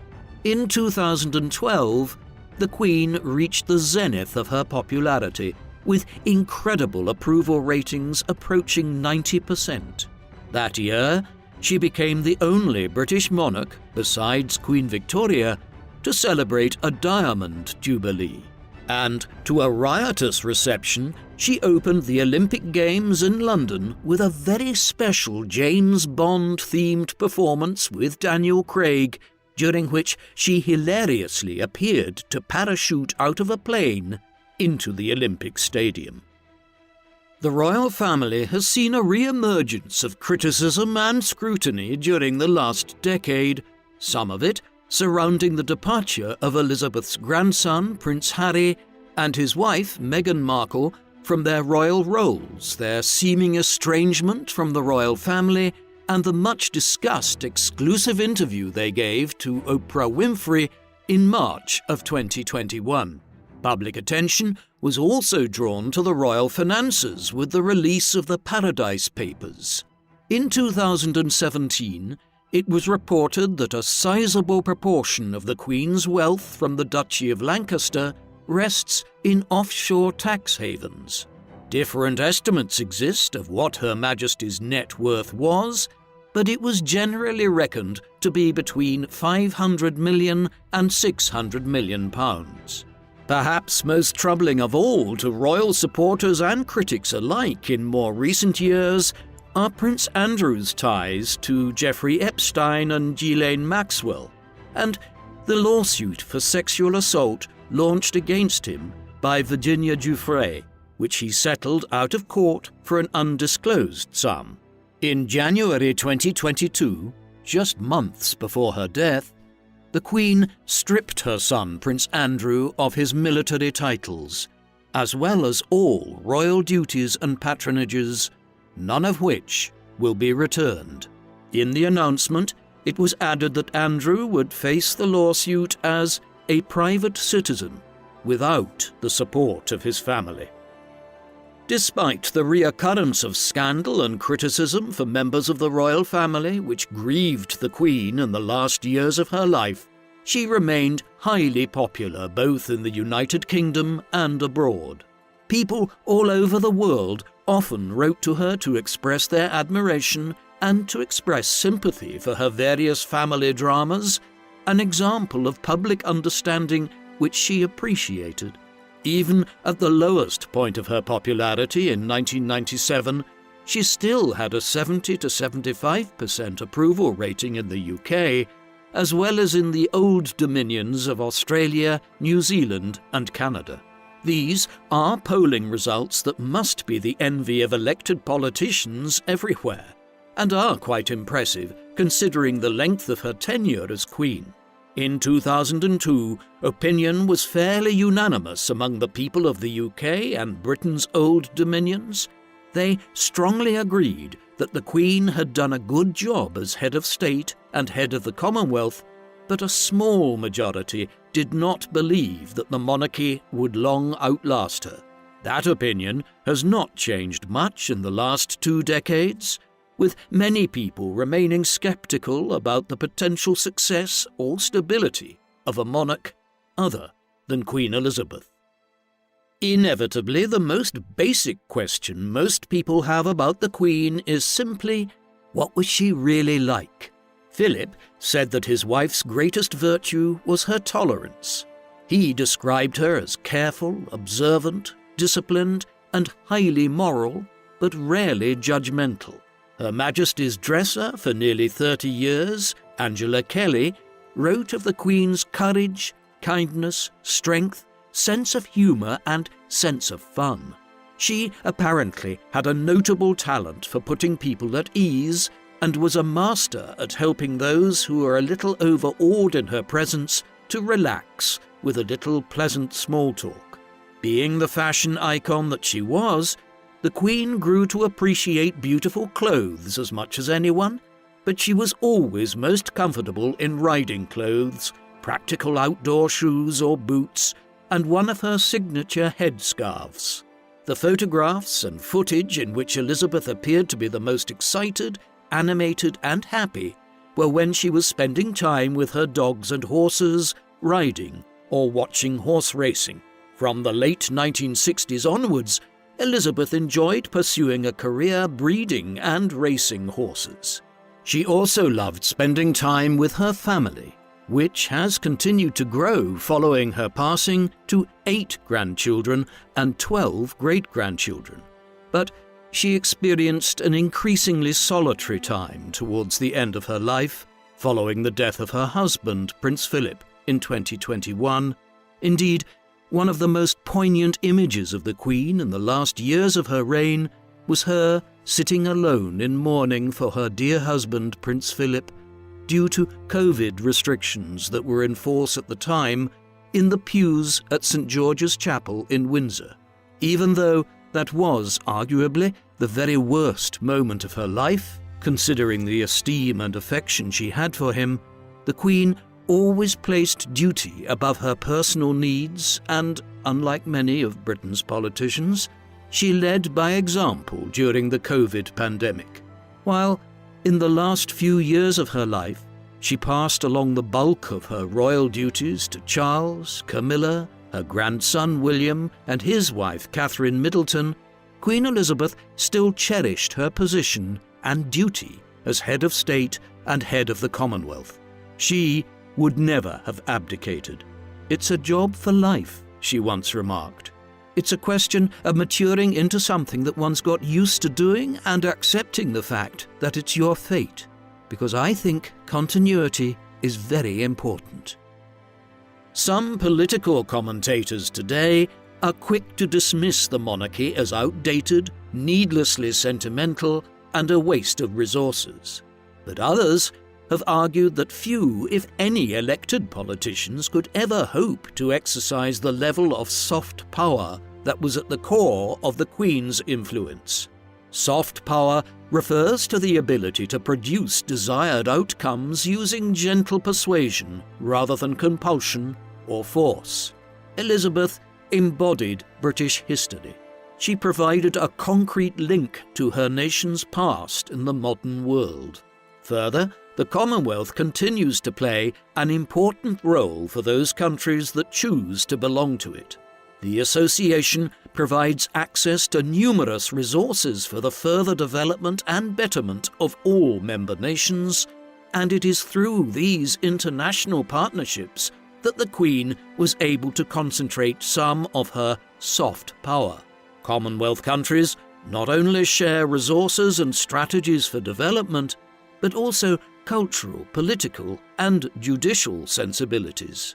The Commonwealth is one type of tool for preserving international cooperation and friendship, and for the continued promotion of the rule of law, democratic institutions, and both civil and human rights. Elizabeth's reign witnessed a complete redefinition of both monarchy and empire, and in a fascinating paradox, the monarchy became in many ways more influential the more its actual power declined. The most popular members of the royal family in the 21st century function as super ambassadors. Politicians and diplomats who might refuse to deal with elected British officials invariably jumped at the chance to meet the Queen, who was called upon many times to encourage political accord by holding a royal event or visit. She left an immense legacy both to the British people and to the wider world, guiding Britain through greater social, political, economic, and technological change than perhaps any monarch in history. She also provided leadership, comfort, perspective, stability, and a willingness to make change, whatever her people required of her within constitutional limits. But beyond this, Elizabeth was also a touchstone of global decolonisation. Countries and peoples with a painful history of British occupation and colonisation came to associate her with the gradual withdrawal from empire, the end of oppression, the beginning of independence and self-governance, and the beginning of international friendship on equal terms. It is worth noting that more than half of Britain's former colonies remain members of the Commonwealth today, and most of those who chose to withdraw still maintain good relations with the UK and have largely favourable approval ratings for the monarchy. all good things come to an end. When Queen Elizabeth II's Platinum Jubilee was celebrated in February 2022, it was done so with the awareness that it would almost certainly be the last major anniversary of the Queen's accession all the way back in 1952, as by the time the event was held in 2022, she was 95 years of age. As a result, Elizabeth was largely confined to balcony appearances at Buckingham Palace during the event. In the months that followed, her health declined precipitously, not least perhaps because of the loss of her soulmate and much-loved husband, Prince Philip. At this time, Prince Charles and other working royals were increasingly called upon to fill in for her at events. As such, it was perhaps not surprising when the news was released in early September 2022 that the Queen was very ill at her favourite residence, Balmoral in Scotland. In the end, she died faster than many had expected, though Charles and Anne were by her side when she passed on the afternoon of the 8th of September at 96 years of age. Her state funeral was particularly long to accommodate the long lines of people who wished to file by her body as it lay in state at Westminster Abbey throughout mid-September. Finally, on the 19th of September, after a private family ceremony, Queen Elizabeth II was laid to rest in the King George VI Memorial Chapel at Windsor Castle next to her parents and husband. As is the custom with royal succession, Prince Charles succeeded his mother immediately upon her death, becoming King Charles III. He was 73 when he succeeded to the throne in September 2022, making him the oldest person to become monarch of Britain. In line with his mother's wishes, Charles's second wife, Camilla, became his queen consort at his coronation at Westminster Abbey on the 6th of May 2023. It was a remarkable occasion in the history of modern Britain, as it was the first royal coronation in over 70 years, and only the 6th coronation in the last 200 years. So, what kind of monarch will Charles be? His task is not as arduous as it once would have been. If Elizabeth had only lived into her 70s and Charles had become king in the late 1990s or early 2000s, it would have been problematic, given that he was, somewhat unfairly, depicted in many circles as the villain in the demise of his marriage to Princess Diana, and public opinion towards the Prince of Wales was very low following Diana's death in 1997. However, with the passage of time, people have warmed again to Charles, and his coronation was warmly greeted. His style of kingship will be different to that of his mother. He believes in a slimmed-down monarchy and will reduce the size of the royal establishment, while he will also try to champion causes which are closer to his heart to a greater extent than Elizabeth did, notably his lifelong advocacy of environmentalism. Charles has been concerned with climate change for decades, and as such, he ascended the throne at just the right moment to be able to champion this cause. Whatever kind of king he is, it will be different to his late mother. It will be a tough act to follow. What do you think of Queen Elizabeth II? Will she go down in history as one of Britain's most dutiful, respected and revered monarchs? Or was she a silent queen who was too reluctant to voice her opinions on important affairs? Please let us know in the comment section. And in the meantime, thank you very much for watching.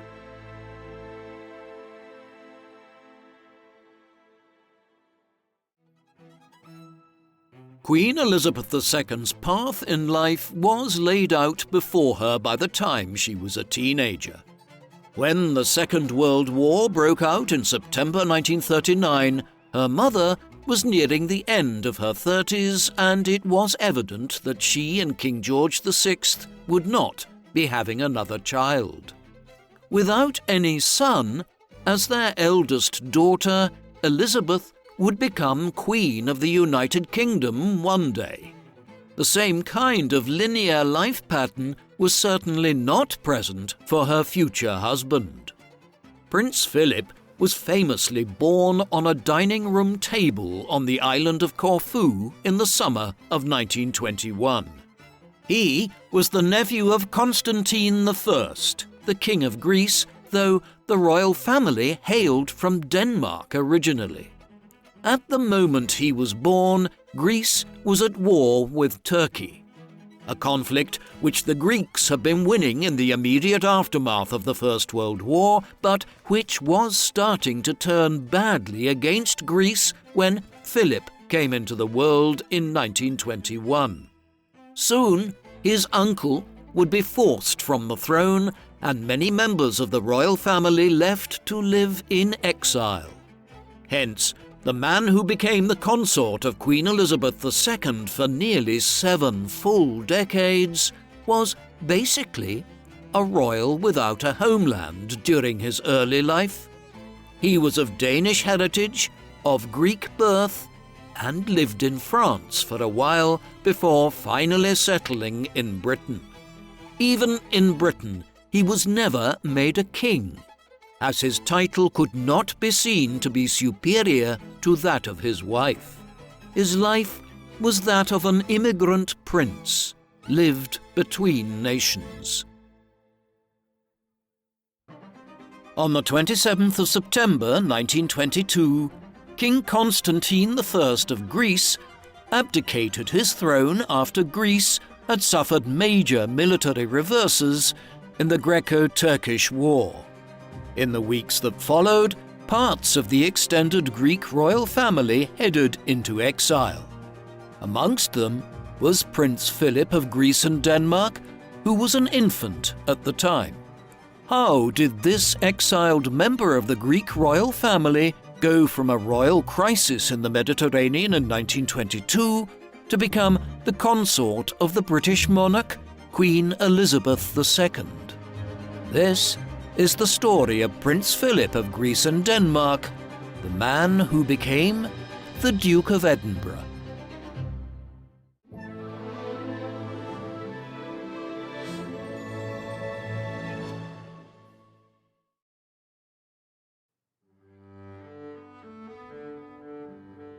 The man known to history as Prince Philip was born on the 10th of June 1921 on a dining room table in the villa of Monrepos on the Greek island of Corfu.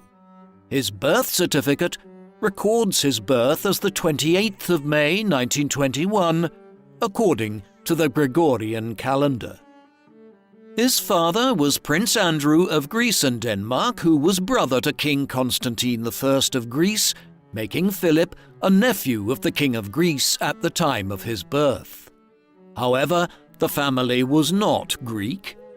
Andrew and Constantine's father George was a Danish prince of the House of Glucksburg who had been elected as King George I of Greece in 1863 by the Greek National Assembly following the deposition of the unpopular King Otto I of the Bavarian House of Wittelsbach. Thus, Philip was a scion of the Danish royal family which had come to rule Greece as a result of the curious dynastic politics of 19th century Europe. Philip's mother was Princess Alice of Battenberg, a daughter of Prince Louis of Battenberg, a German prince. She was also a great-granddaughter of Queen Victoria, the long-lived monarch of Britain during the 19th century.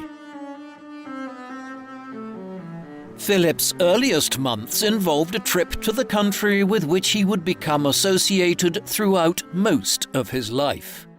When he was just 3 months old, his maternal grandfather, Prince Louis of Battenberg, died in London. During the First World War, Louis had adopted the surname Mountbatten to assuage public concerns in England about his partial German heritage. It was a name that Philip would later adopt himself in the same country for similar reasons. Following Louis's death in September 1921, Philip was brought along by his mother to England for the funeral. Back in Greece, late in 1921, he was raised along with his 4 older sisters Margarita, Theodora, Cecily and Sophie.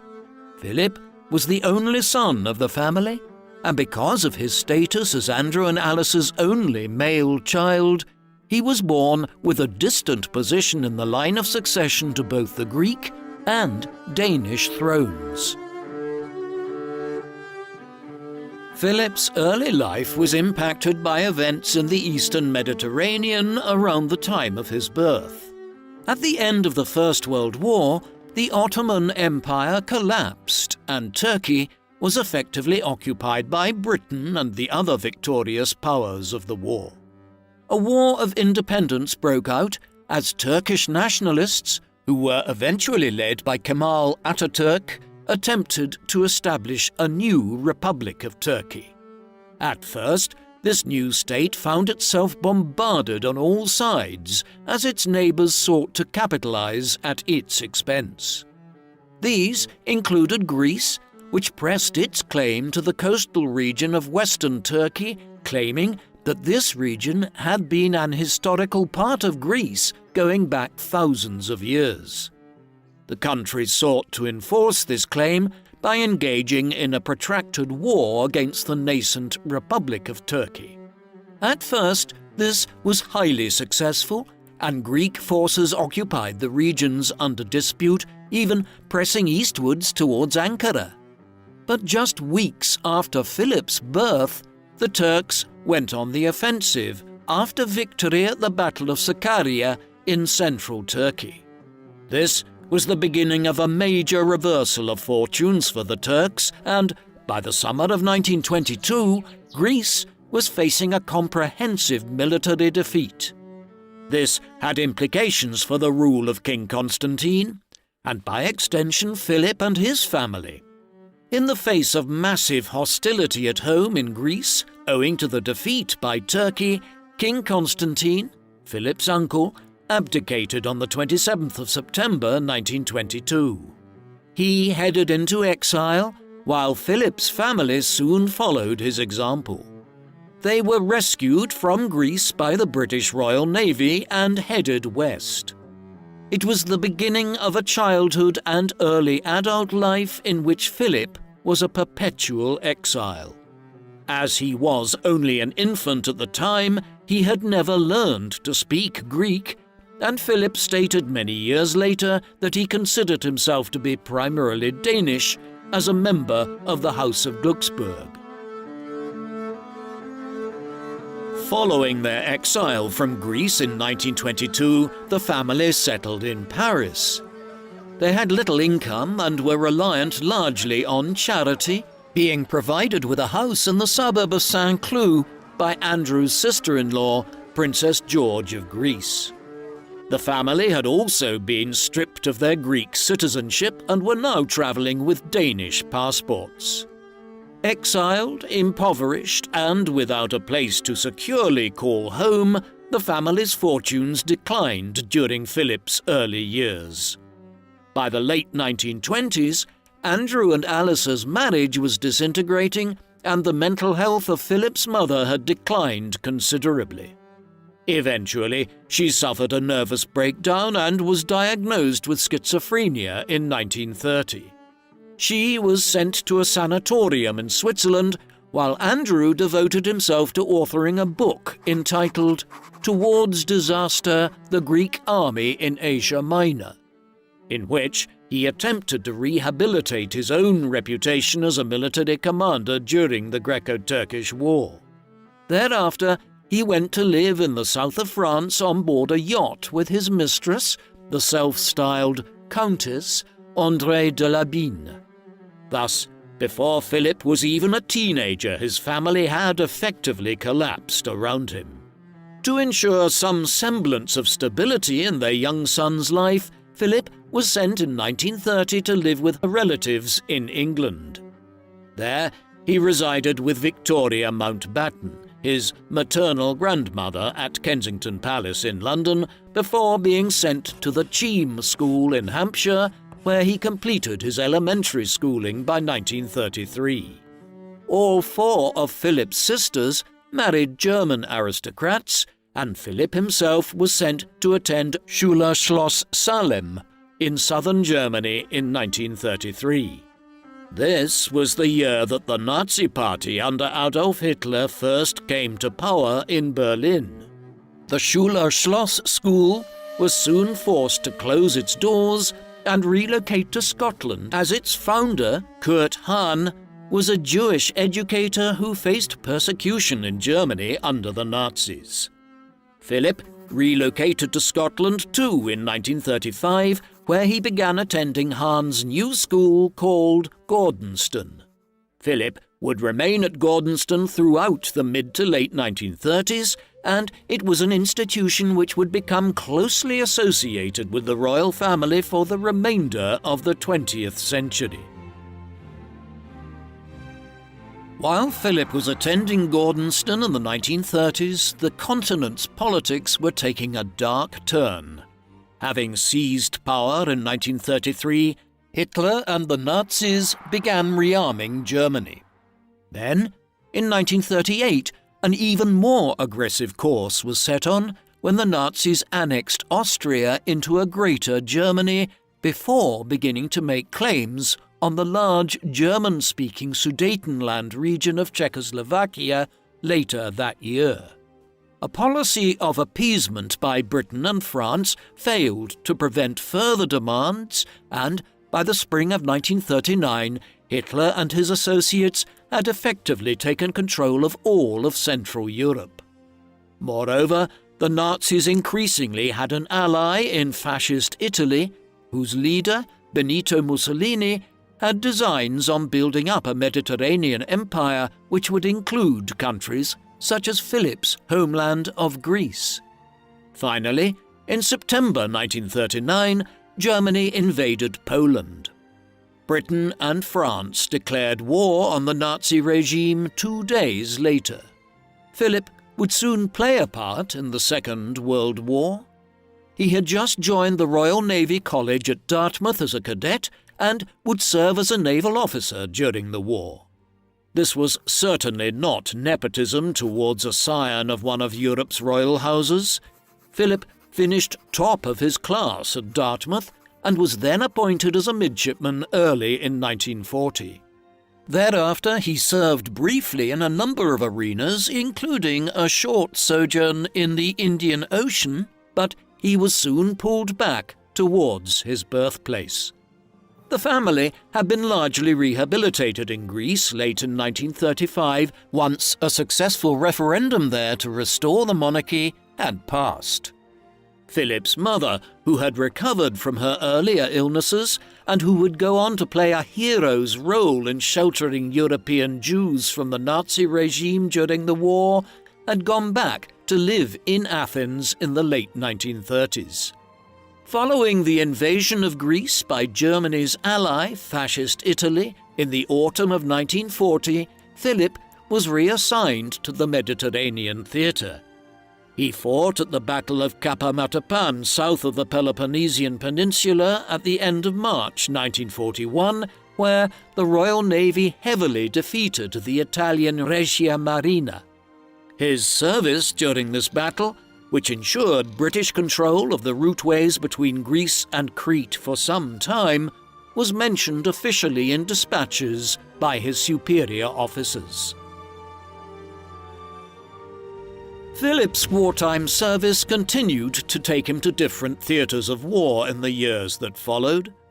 These were emotionally difficult years for him.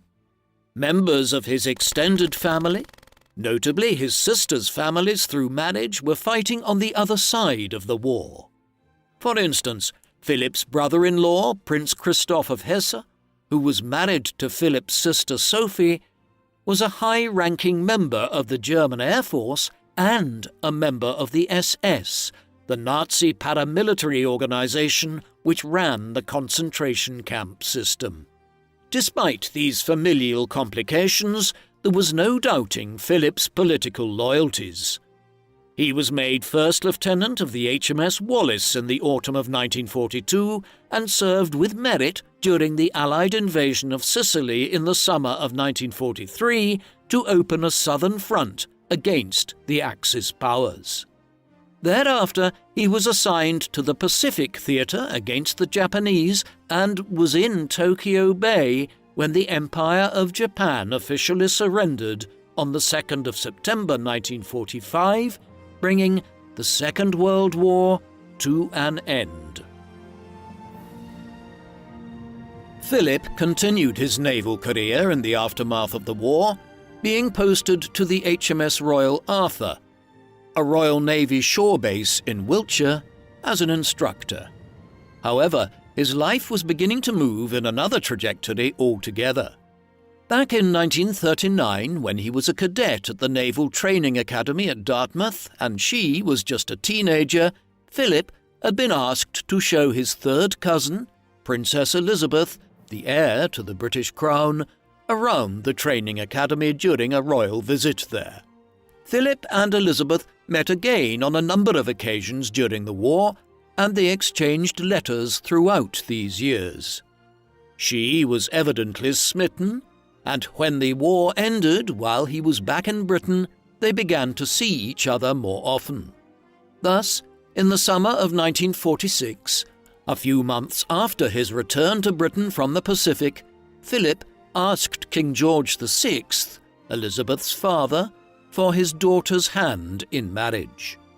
George, no doubt willing to accept Philip as a candidate given his descent from both the Greek and Danish royal lines, and taking into account the fact that there was a genuine affection between Philip and Elizabeth, consented to the marriage. Philip and Elizabeth were married at Westminster Abbey in London on the 20th of November 1947. Several issues had to be resolved before the union. Philip was required to renounce his position in the lines of succession to both the Greek and Danish thrones, a development that was hardly a sacrifice, as there was no real possibility that he would ever succeed to these positions. As he did so, he took up the surname Mountbatten, which his maternal grandfather had adopted in Britain during the First World War. Finally, Philip had to become an official adherent of the Church of England. He was a confirmed Protestant, but he had been baptized as a member of the Greek Orthodox Church in infancy. With all of this resolved, the union was solemnized. The wedding ceremony was broadcast on BBC Radio to an international audience in the Commonwealth nations of hundreds of millions. The marriage soon resulted in children. A son, Charles, was born on the 14th of November 1948, while a daughter, whom the couple named Anne, followed in August 1950. A 10-year hiatus then followed before Andrew, who was named after his grandfather, Philip's father, was born early in 1960. Their final child, Prince Edward, followed in the spring of 1964. Their children would go on to play different roles in British public life. Anne and Edward have largely avoided public attention, but as the heir to the throne and the Prince of Wales, Charles necessarily played an extensive role in his parents' public duties in the decades that were to follow, while Andrew, as we will see, would go on to elicit much public controversy. Each of Philip's sons would be sent to Gordonston in Scotland, Philip's former school from the 1930s, for part of their education. Philip was given the title of Duke of Edinburgh on the day of his and Elizabeth's wedding. He was introduced to the House of Lords in the summer of 1948, though he would never play any real role there other than being an honorary member. In the short term, he continued his naval career in the late 1940s.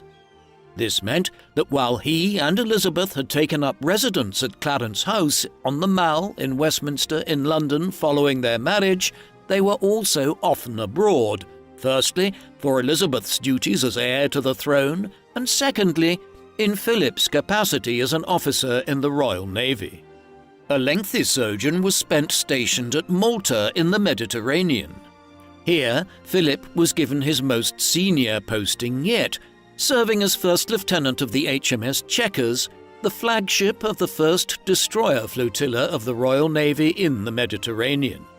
Eventually, in the early 1950s, he was promoted to become a lieutenant commander and placed in charge of the HMS Magpie, a smaller frigate in the Royal Navy, but by that time, Philip's career as a naval officer was beginning to wind down, for Elizabeth was about to succeed as Queen of the United Kingdom. Elizabeth's father, George VI, had become King of the United Kingdom in the final weeks of 1936, following the abdication crisis involving his brother, the short-reigning King Edward VIII.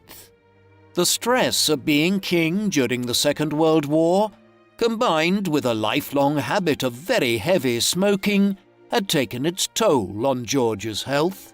By the time of Philip and Elizabeth's marriage, his physical condition was already declining, and he was developing both lung cancer and various circulatory problems. By the early 1950s, Elizabeth was having to perform more and more roles as heir to the throne as her father pulled back from public duties. In September 1951, his entire left lung was removed. Just 4 months later, Elizabeth saw him for the last time. George went to London Airport to see her and Philip off as they headed for Kenya, which in those days was still a British colony, and then onwards to Australia. 6 days later, he was found dead at Sandringham House in Norfolk, having perished from coronary thrombosis. He was just 56 years of age, while Elizabeth was only 25 years old as she succeeded as Queen of the United Kingdom. After a lengthy delay, her coronation took place on the 2nd of June 1953. As her husband, Philip now became the royal consort, the title given to the spouse of a queen or king regnant. Philip became the consort of a British monarch at a time when the United Kingdom was entering into a period of great change. During the 19th century, Britain had been the world's foremost superpower. England was the economic powerhouse of the world, the home of the Industrial Revolution. The Royal Navy's ships ruled the waves, and Britain had colonized or conquered vast parts of the globe, notably India, Australia, New Zealand, Canada, and a huge swathe of Africa from Egypt to South Africa. By the end of the century, though, the country's primacy was being challenged, above all by an ascendant United States. While Britain was able to maintain its empire for decades to come, the Second World War had fatally weakened the country and led to widespread calls for independence in India and Africa.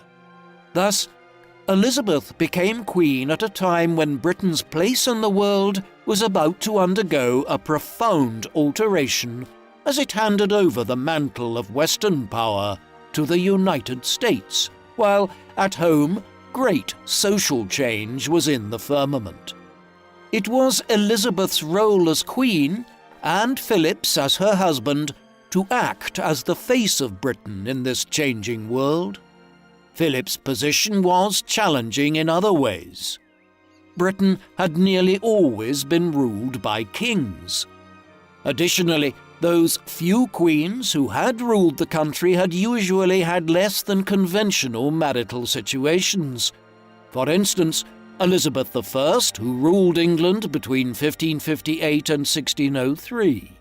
After Elizabeth, there were few queens of England, and the primary example, the long-lived Queen Victoria, was a widow for 40 years of her reign.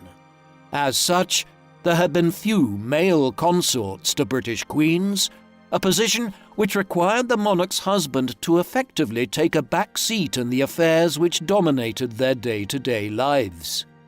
This was not an easy position to reconcile in a society that was still profoundly patriarchal and male-dominated in the 1950s. Nevertheless, Philip would go on to become a rock for Elizabeth in their public lives, while managing to carve out his own public role in many important ways, which allowed him to make his own impression on British society without clashing with her role as the monarch. The first years of Elizabeth's reign were difficult ones for Philip in many ways. His relationship with his mother-in-law, the Queen Mother, had always been strained and remained so for several years after Elizabeth's accession. Many others within British society continued to view Philip as a foreign interloper despite his descent from Queen Victoria. One such individual was the Prime Minister, Winston Churchill, who had returned to lead a new Conservative government in 1951 and was thus running the country at the time of Elizabeth's accession. This was significant, as there was an issue to be resolved in the first months of the reign concerning the name which the royal dynasty would now bear. The royal family had adopted the name House of Windsor during the mid-1910s to avoid any unrest about their partial German ancestry during the First World War. Elizabeth's accession created an issue at a time when it was accepted practice that women adopted their husband's surname at the time of their marriage. Philip was adamant that the name Mountbatten should be added to the royal title, stating at the time that, "I am the only man in the country not allowed to give his name to his children."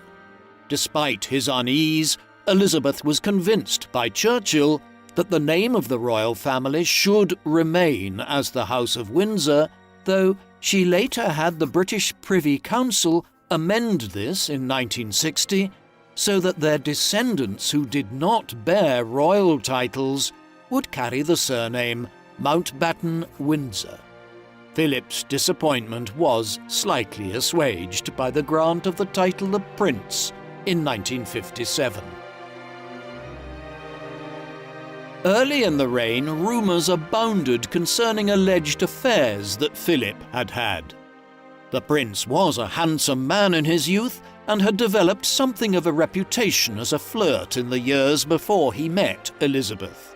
This contributed to the rumours later on, as did the fact that Philip's father had engaged in a very public and somewhat scandalous affair himself while living in the south of France in the 1930s, while he was still married to Philip's mother.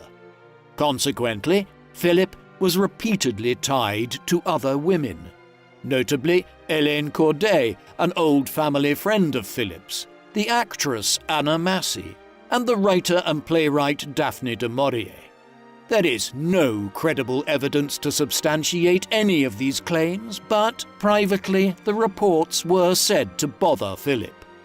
These rumours took on a decidedly serious edge in the early 1960s when Philip was tangentially involved in what became known as the Profumo affair.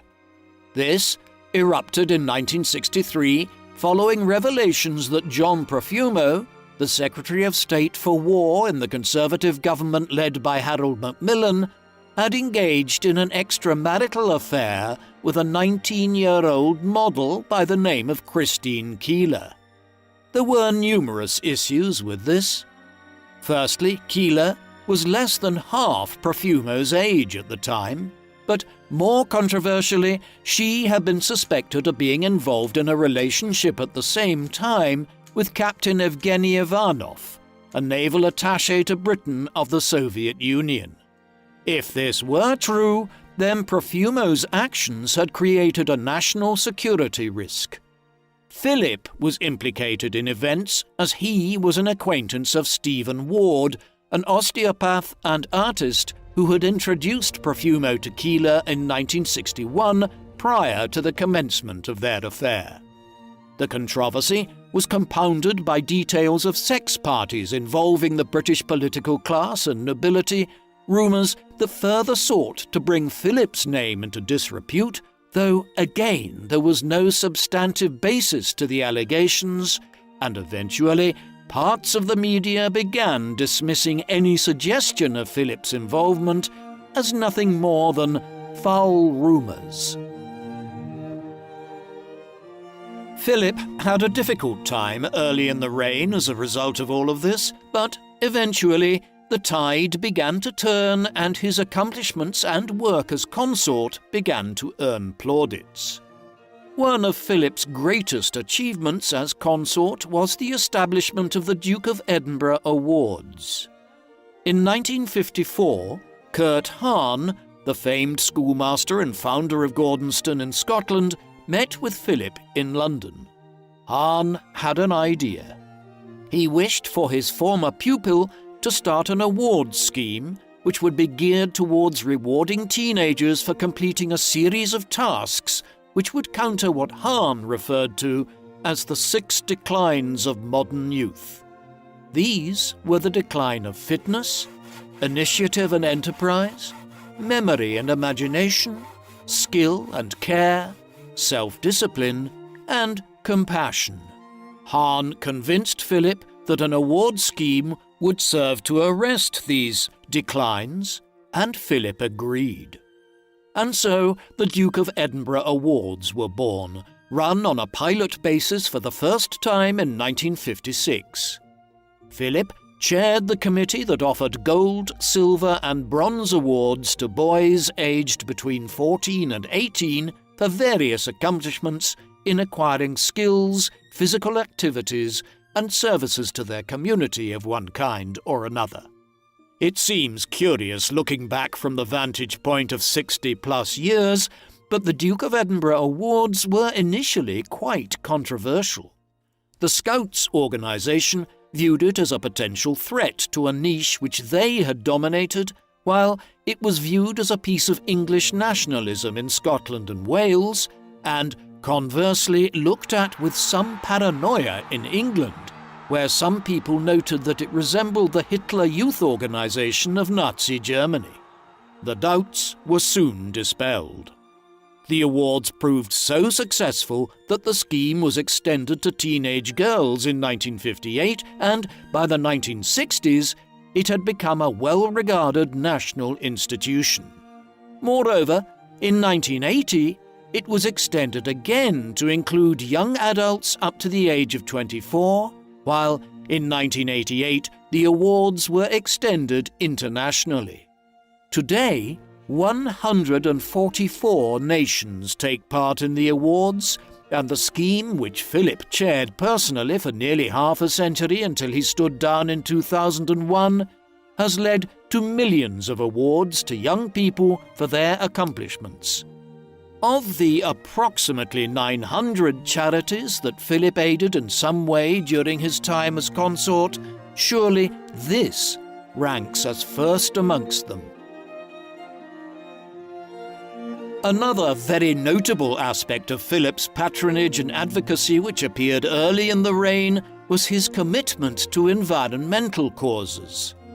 Philip's views in this regard were substantially shaped by a visit to Antarctica and the South Atlantic in the mid-1950s. Already by the early 1960s, when environmentalism was still largely in its infancy, the Prince was an active advocate of it.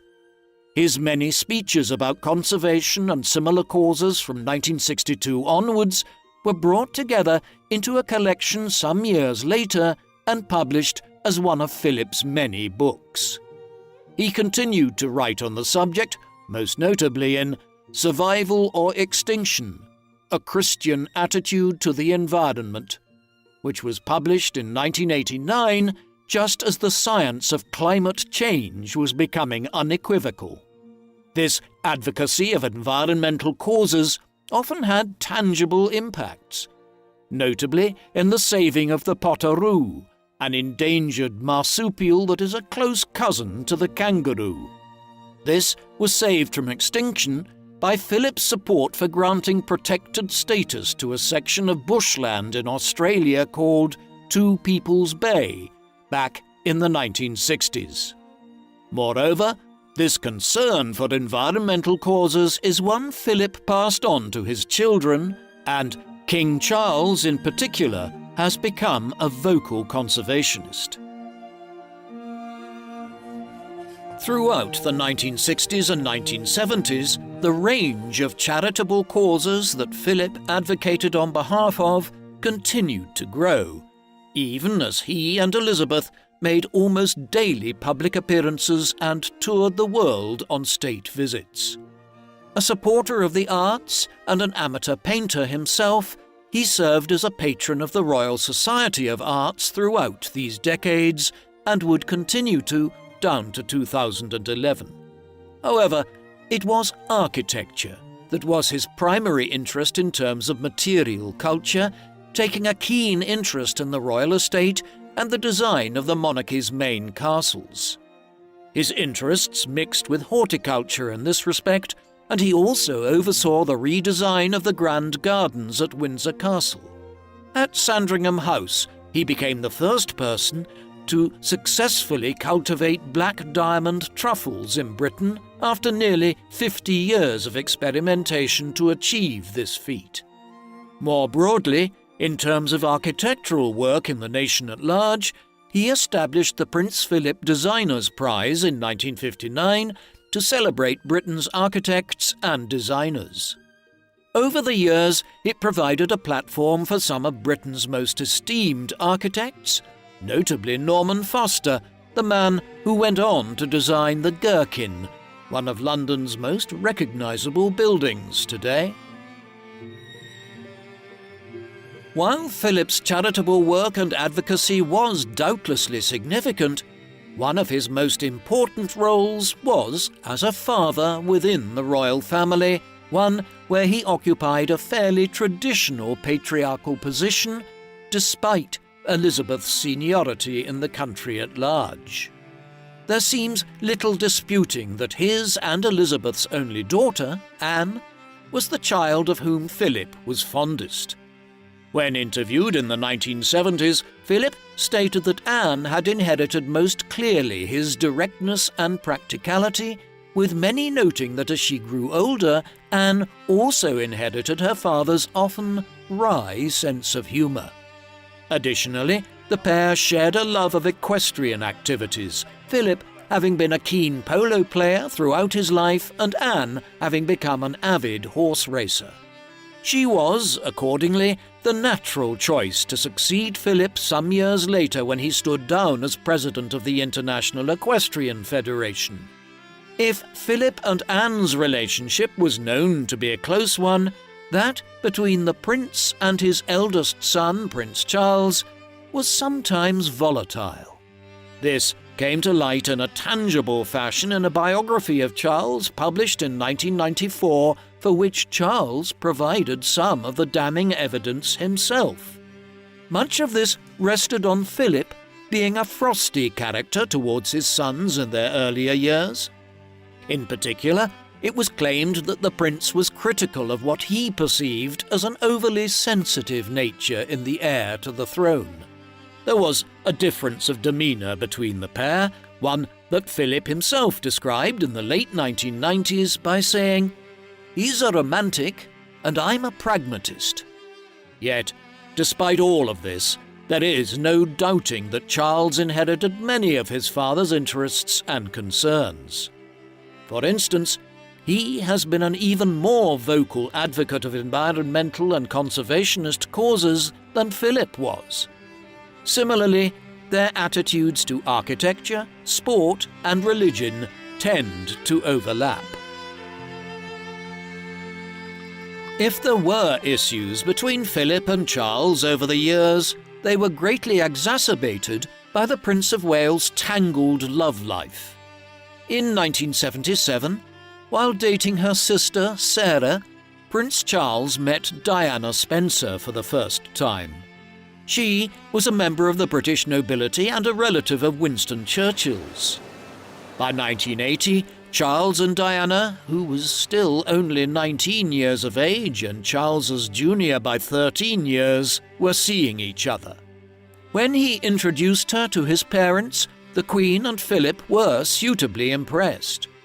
This was, after all, a marriage that would have a political edge to it. The assumption at the time was that whoever Charles married would one day become the Queen of England, the successor to Philip as royal consort. Indeed, Philip was so impressed by Diana that within months he was writing to Charles to urge him to marry Diana as soon as possible as, given the standards of royal politics in the early 1980s, a lengthy delay in doing so could prove embarrassing for Diana and the Spencer family. It has been suggested in the intervening years that Charles interpreted this correspondence from Philip as an order of some sort. Whatever the truth of that might be, we do know that Charles and Diana officially announced their engagement on the 24th of February 1981. They were married 6 months later, on the 29th of July 1981. Charles and Diana's marriage would come to define the monarchy in Britain for much of the next 20 years. At first, things went relatively smoothly. Diana found it difficult to acclimatise to her newfound public prominence, though Philip did his best to help her adjust to a situation that he had found himself in as well over 30 years earlier. 2 sons, William and Harry, were born in 1982 and 1984. However, by the late 1980s, the marriage was beginning to flounder as Charles had entered into an extramarital affair with Camilla Parker Bowles, who was similar in age to Charles and with whom he had been in a relationship on and off again during the 1970s. For her part, Diana was also in a clandestine relationship with Major James Hewitt, a British Army officer, between 1986 and 1991. The friction between the heir to the throne and his wife was a growing subject of media speculation by 1989, as the body language between them during public appearances gave evidence of the rift and rumours of their respective affairs abounded. By the early 1990s, it was clear that the marriage was doomed, a development that caused the Queen and Prince Philip much disquiet. As Philip later noted, the media's efforts to turn the well-regarded monarchy into a soap opera accelerated during these years. The drama which occurred from the late 1980s onwards for the monarchy was symptomatic of the changed state of Britain since Elizabeth had been crowned in 1952. By the 1990s, the country was a radically different place to what it had been 40 years earlier. Britain's empire was gone, and the country was now part of a union of European countries which the British had been stringently opposed to joining back in 1952 when Elizabeth first became Queen. Large inward migration of people from British Commonwealth countries and other parts of the globe had changed the UK into a multicultural society. This was not always a smooth process. Furthermore, the 1960s and 1970s had seen massive social change in other areas. The trick of being monarch and the monarch's consort was to be the face of a Britain which stood for all the country's people in this rapidly changing and often divided nation. Some of the undercurrents of this changed world were at play in the events of 1992, a year that Queen Elizabeth would come to refer to as the annus horribilis of her reign, meaning horrible year. The reasons why she and Philip viewed this particular year with such angst were myriad. Firstly, 2 of their children's marriages ended in quick succession in the spring. On the 19th of March, Andrew and his wife Sarah Ferguson announced their separation, while just 5 weeks later, Anne and her first husband, Mark Phillips, finalised their divorce. Andrew and Sarah remained on good terms and continued to live together for many years thereafter, but the split was taken badly by the wider royal family, particularly owing to financial issues, and then a scandal which arose some months later involving Ferguson being photographed topless with a male companion sucking her toes. However, the foremost issue arose around the ongoing fallout from Charles and Diana's marriage and separation. In the summer of 1992, a book entitled Diana, Her True Story, which she was directly involved in the writing of, was published along with excerpts in the British newspapers. This offered intimate details of the problems that had arisen in her and the heir to the throne's marriage, notably Charles's extramarital affair with Camilla Parker Bowles. The appearance of the book was followed just weeks later by the leaking of recorded phone calls between Diana and a male companion of hers called James Gilby, which created further problems for Buckingham Palace. Finally, in November 1992, a major fire broke out at Windsor Castle, the traditional home of the British monarchy. Unsurprisingly, just 4 days after this later event, while giving a speech at the Guildhall in London, Elizabeth stated, "1992 is not a year on which I shall look back with undiluted pleasure. In the words of one of my more sympathetic correspondents, it has turned out to be an annus horribilis." It was topped off in the closing days of 1992 when Charles and Diana announced their official separation. Philip was bitter about these events and the manner in which the media had covered them. Nearly 10 years later, close confidants of the prince related how he felt the events of the early 1990s had compromised much of what he and Elizabeth had tried to achieve since 1952. The events of 1992 and the revelations made through Diana's biography drove a wedge between the Princess of Wales and the royal family. This was rooted in Queen Elizabeth's lifelong view of the royal family as a firm which did not publicize private issues within the family and acted in unity. The collapse of Diana and Charles's marriage had compromised this, as the royal family's private lives suddenly became tabloid fodder on an almost daily basis in Britain.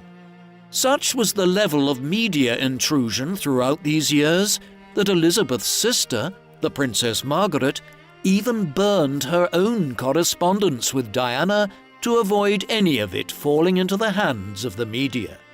Things continued to get worse in the mid-1990s, notably following a notorious BBC Panorama interview Diana gave to the now disgraced journalist Martin Bashir in 1995. At last, on the 28th of August 1996, Charles and Diana's divorce was finalized. The royal family's reputation was badly impacted on by the whole affair. Neither side was blameless, but public sympathy lay with Diana, who was perceived as being the victim of a callous royal family and crown institutions. The Queen and Prince Philip were particularly criticised as having turned their backs on their daughter-in-law. Little of this was true, but it was compounded when, in the early hours of the 31st of August 1997, Diana died following an accident in Paris where she and her companion Dodi Fayed had been fleeing in a speeding car while chased by paparazzi. When news arrived to Britain, Diana's sons, William and Harry, who were still teenagers, were at the Balmoral royal estate with their grandparents. In the hours that followed, Charles decided to head to Paris, while the Queen and Prince Philip stayed with their grandchildren. This was the wholly understandable concern of grandparents for their grandchildren, but in the days that followed, the Queen and the royal consort were unfairly criticised for not being more visible in public following Diana's death.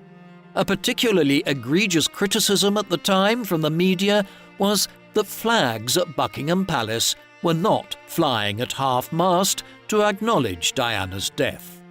The Queen was heard at the time bitterly remarking that the newspapers knew full well that flags were never flown at half-mast at the palace, and that would apply too when she herself died. When Diana's funeral was held a week later on the 7th of September 1997 at Westminster Abbey, Philip walked behind the coffin with his son, grandsons, and Diana's brother Earl Spencer. After a hiatus in the 2000s, further familial controversies unfortunately arose in Philip's later years. Beginning with a BBC News report in 2011, it was revealed that his and the Queen's middle son, Andrew, had been friends with Jeffrey Epstein, an American financier who was increasingly adjudged to be guilty of a range of sexual offences, including the grooming of underage teenage girls. In the years that followed, the accusations built to include claims that Andrew had been involved in this activity with Epstein, notably following accusations by Virginia Giuffre, an American woman who claimed she was trafficked to Andrew for sex many years earlier by Epstein and his girlfriend, Ghislaine Maxwell. Giuffre had been an underage teenager at the time. Eventually, in the early summer of 2020, as the accusations against Andrew mounted, he resigned from his public role as a working royal. Perhaps somewhat fortunately, Prince Philip would not be alive to see Andrew make an out-of-court settlement with Giuffre in February 2022 after she brought legal charges against him, or to witness his complete fall from grace when, in November 2025, he was stripped of his titles, including Prince and Duke of York, and his styling, His Royal Highness, by his brother, King Charles. At the same time that the controversy around Andrew was developing, another issue had arisen concerning Philip's grandson Harry, the younger son of Prince Charles and Princess Diana. In 2018, he had married Meghan Markle, an American actress, and the pair were granted the titles of the Duke and Duchess of Sussex. The intention was that they would be working royals who would begin to take over some of the public duties which Philip had been stepping back from in the 2010s and had retired fully from in 2017, owing to his old age. However, by 2020, at the same time Andrew was resigning from his public duties, Harry and Meghan also abandoned their role as working royals, claiming excessive media intrusion had driven them to the decision, and that they would be relocating to America.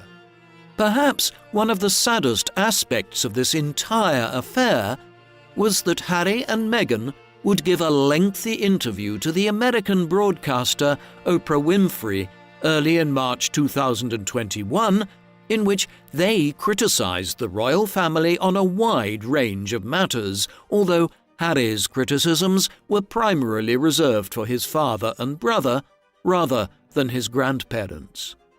Nevertheless, for the 99-year-old Prince Philip, the interview was a blow shortly before his own death.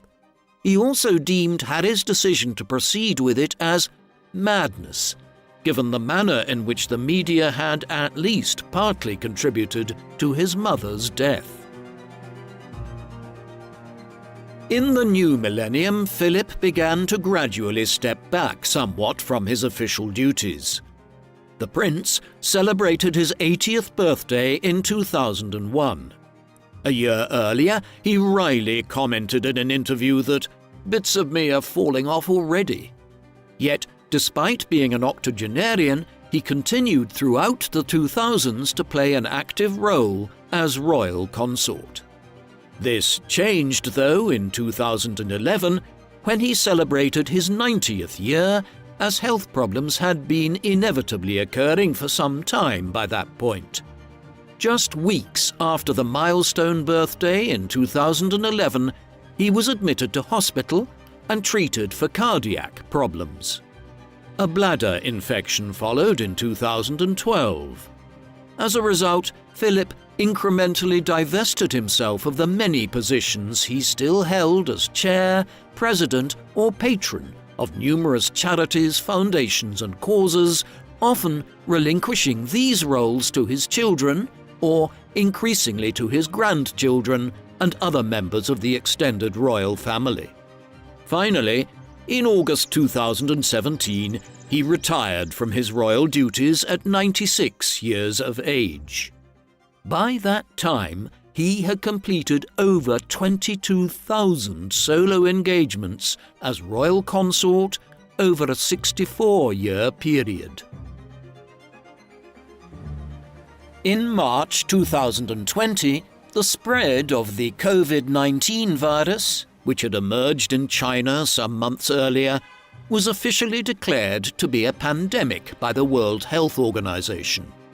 Given their advanced years, Philip and the Queen were both highly vulnerable. However, while Philip passed away during the pandemic, it was not from the viral disease. He died at home in Windsor Castle on the 9th of April 2021. His cause of death was simply given as old age. Philip had only been weeks short of his 100th birthday. By the time that he died, he was the longest-serving royal consort in world history, having served for 68 years. But, despite the death of such a long-standing servant of the state, Britain was unable to mourn his passing in the way that would have been desirable, as severe restrictions on gatherings, including those at funerals, were still in place in Britain in the late spring of 2021 owing to the pandemic. Thus, when Philip's funeral was held on the 17th of April 2021 at St George's Chapel at Windsor Castle, only a small contingent of close family members were able to attend.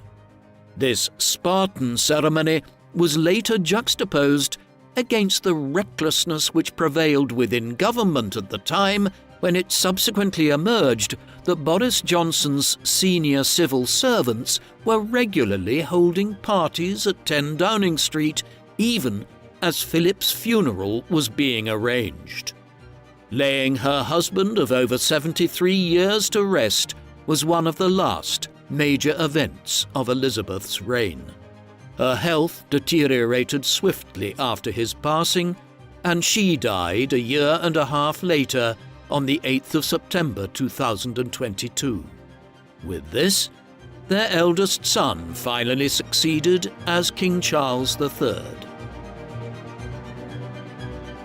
Prince Philip was the longest-serving royal consort in world history. One does not live that long in the public eye without leaving an indelible impression. Invariably, that impression has had highs and lows. The latter, unfortunately, bookended much of his time as royal consort. In the 1950s, Philip suffered from a lot of negative publicity as a result of his partial German ancestry and the perception of him as an outsider. His relationship with Elizabeth's mother, and indeed with the Prime Minister of the early 1950s, Winston Churchill, was poor, and he was not happy with the inability to pass his surname on to his and Elizabeth's children. A honeymoon period followed for him and the Queen between the mid-1960s and the mid-1980s, but trouble arose from various avenues again in the 1990s.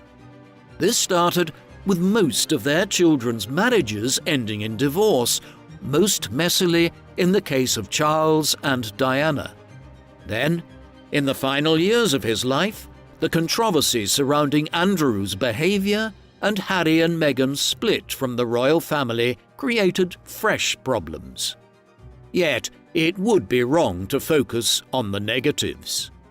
the prince should surely be more remembered for a lifetime of royal service. His activity as a royal consort was immense.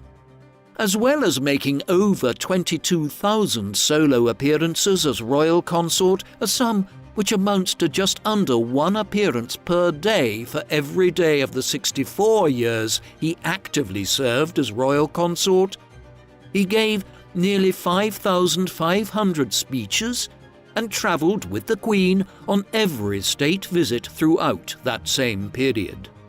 In his 80th year alone, he carried out 559 engagements.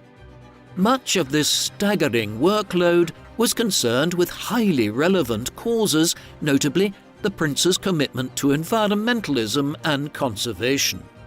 But most notably, in founding and chairing the Duke of Edinburgh Awards from 1956 onwards.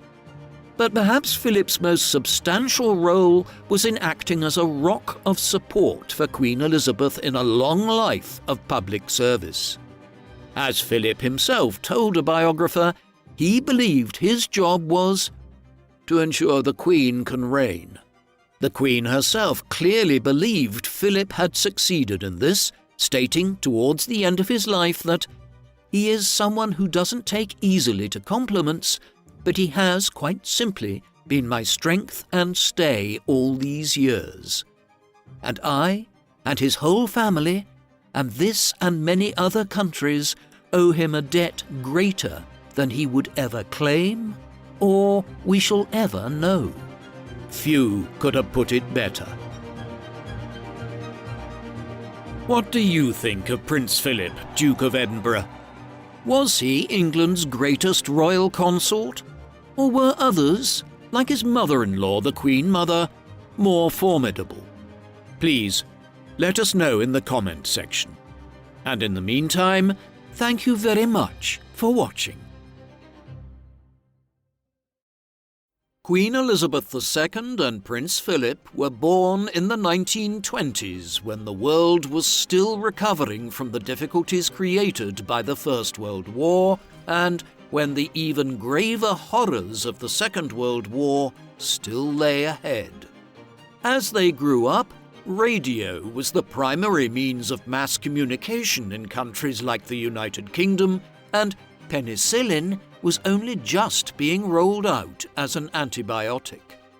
The British Empire spanned the globe still, and globalization had barely started.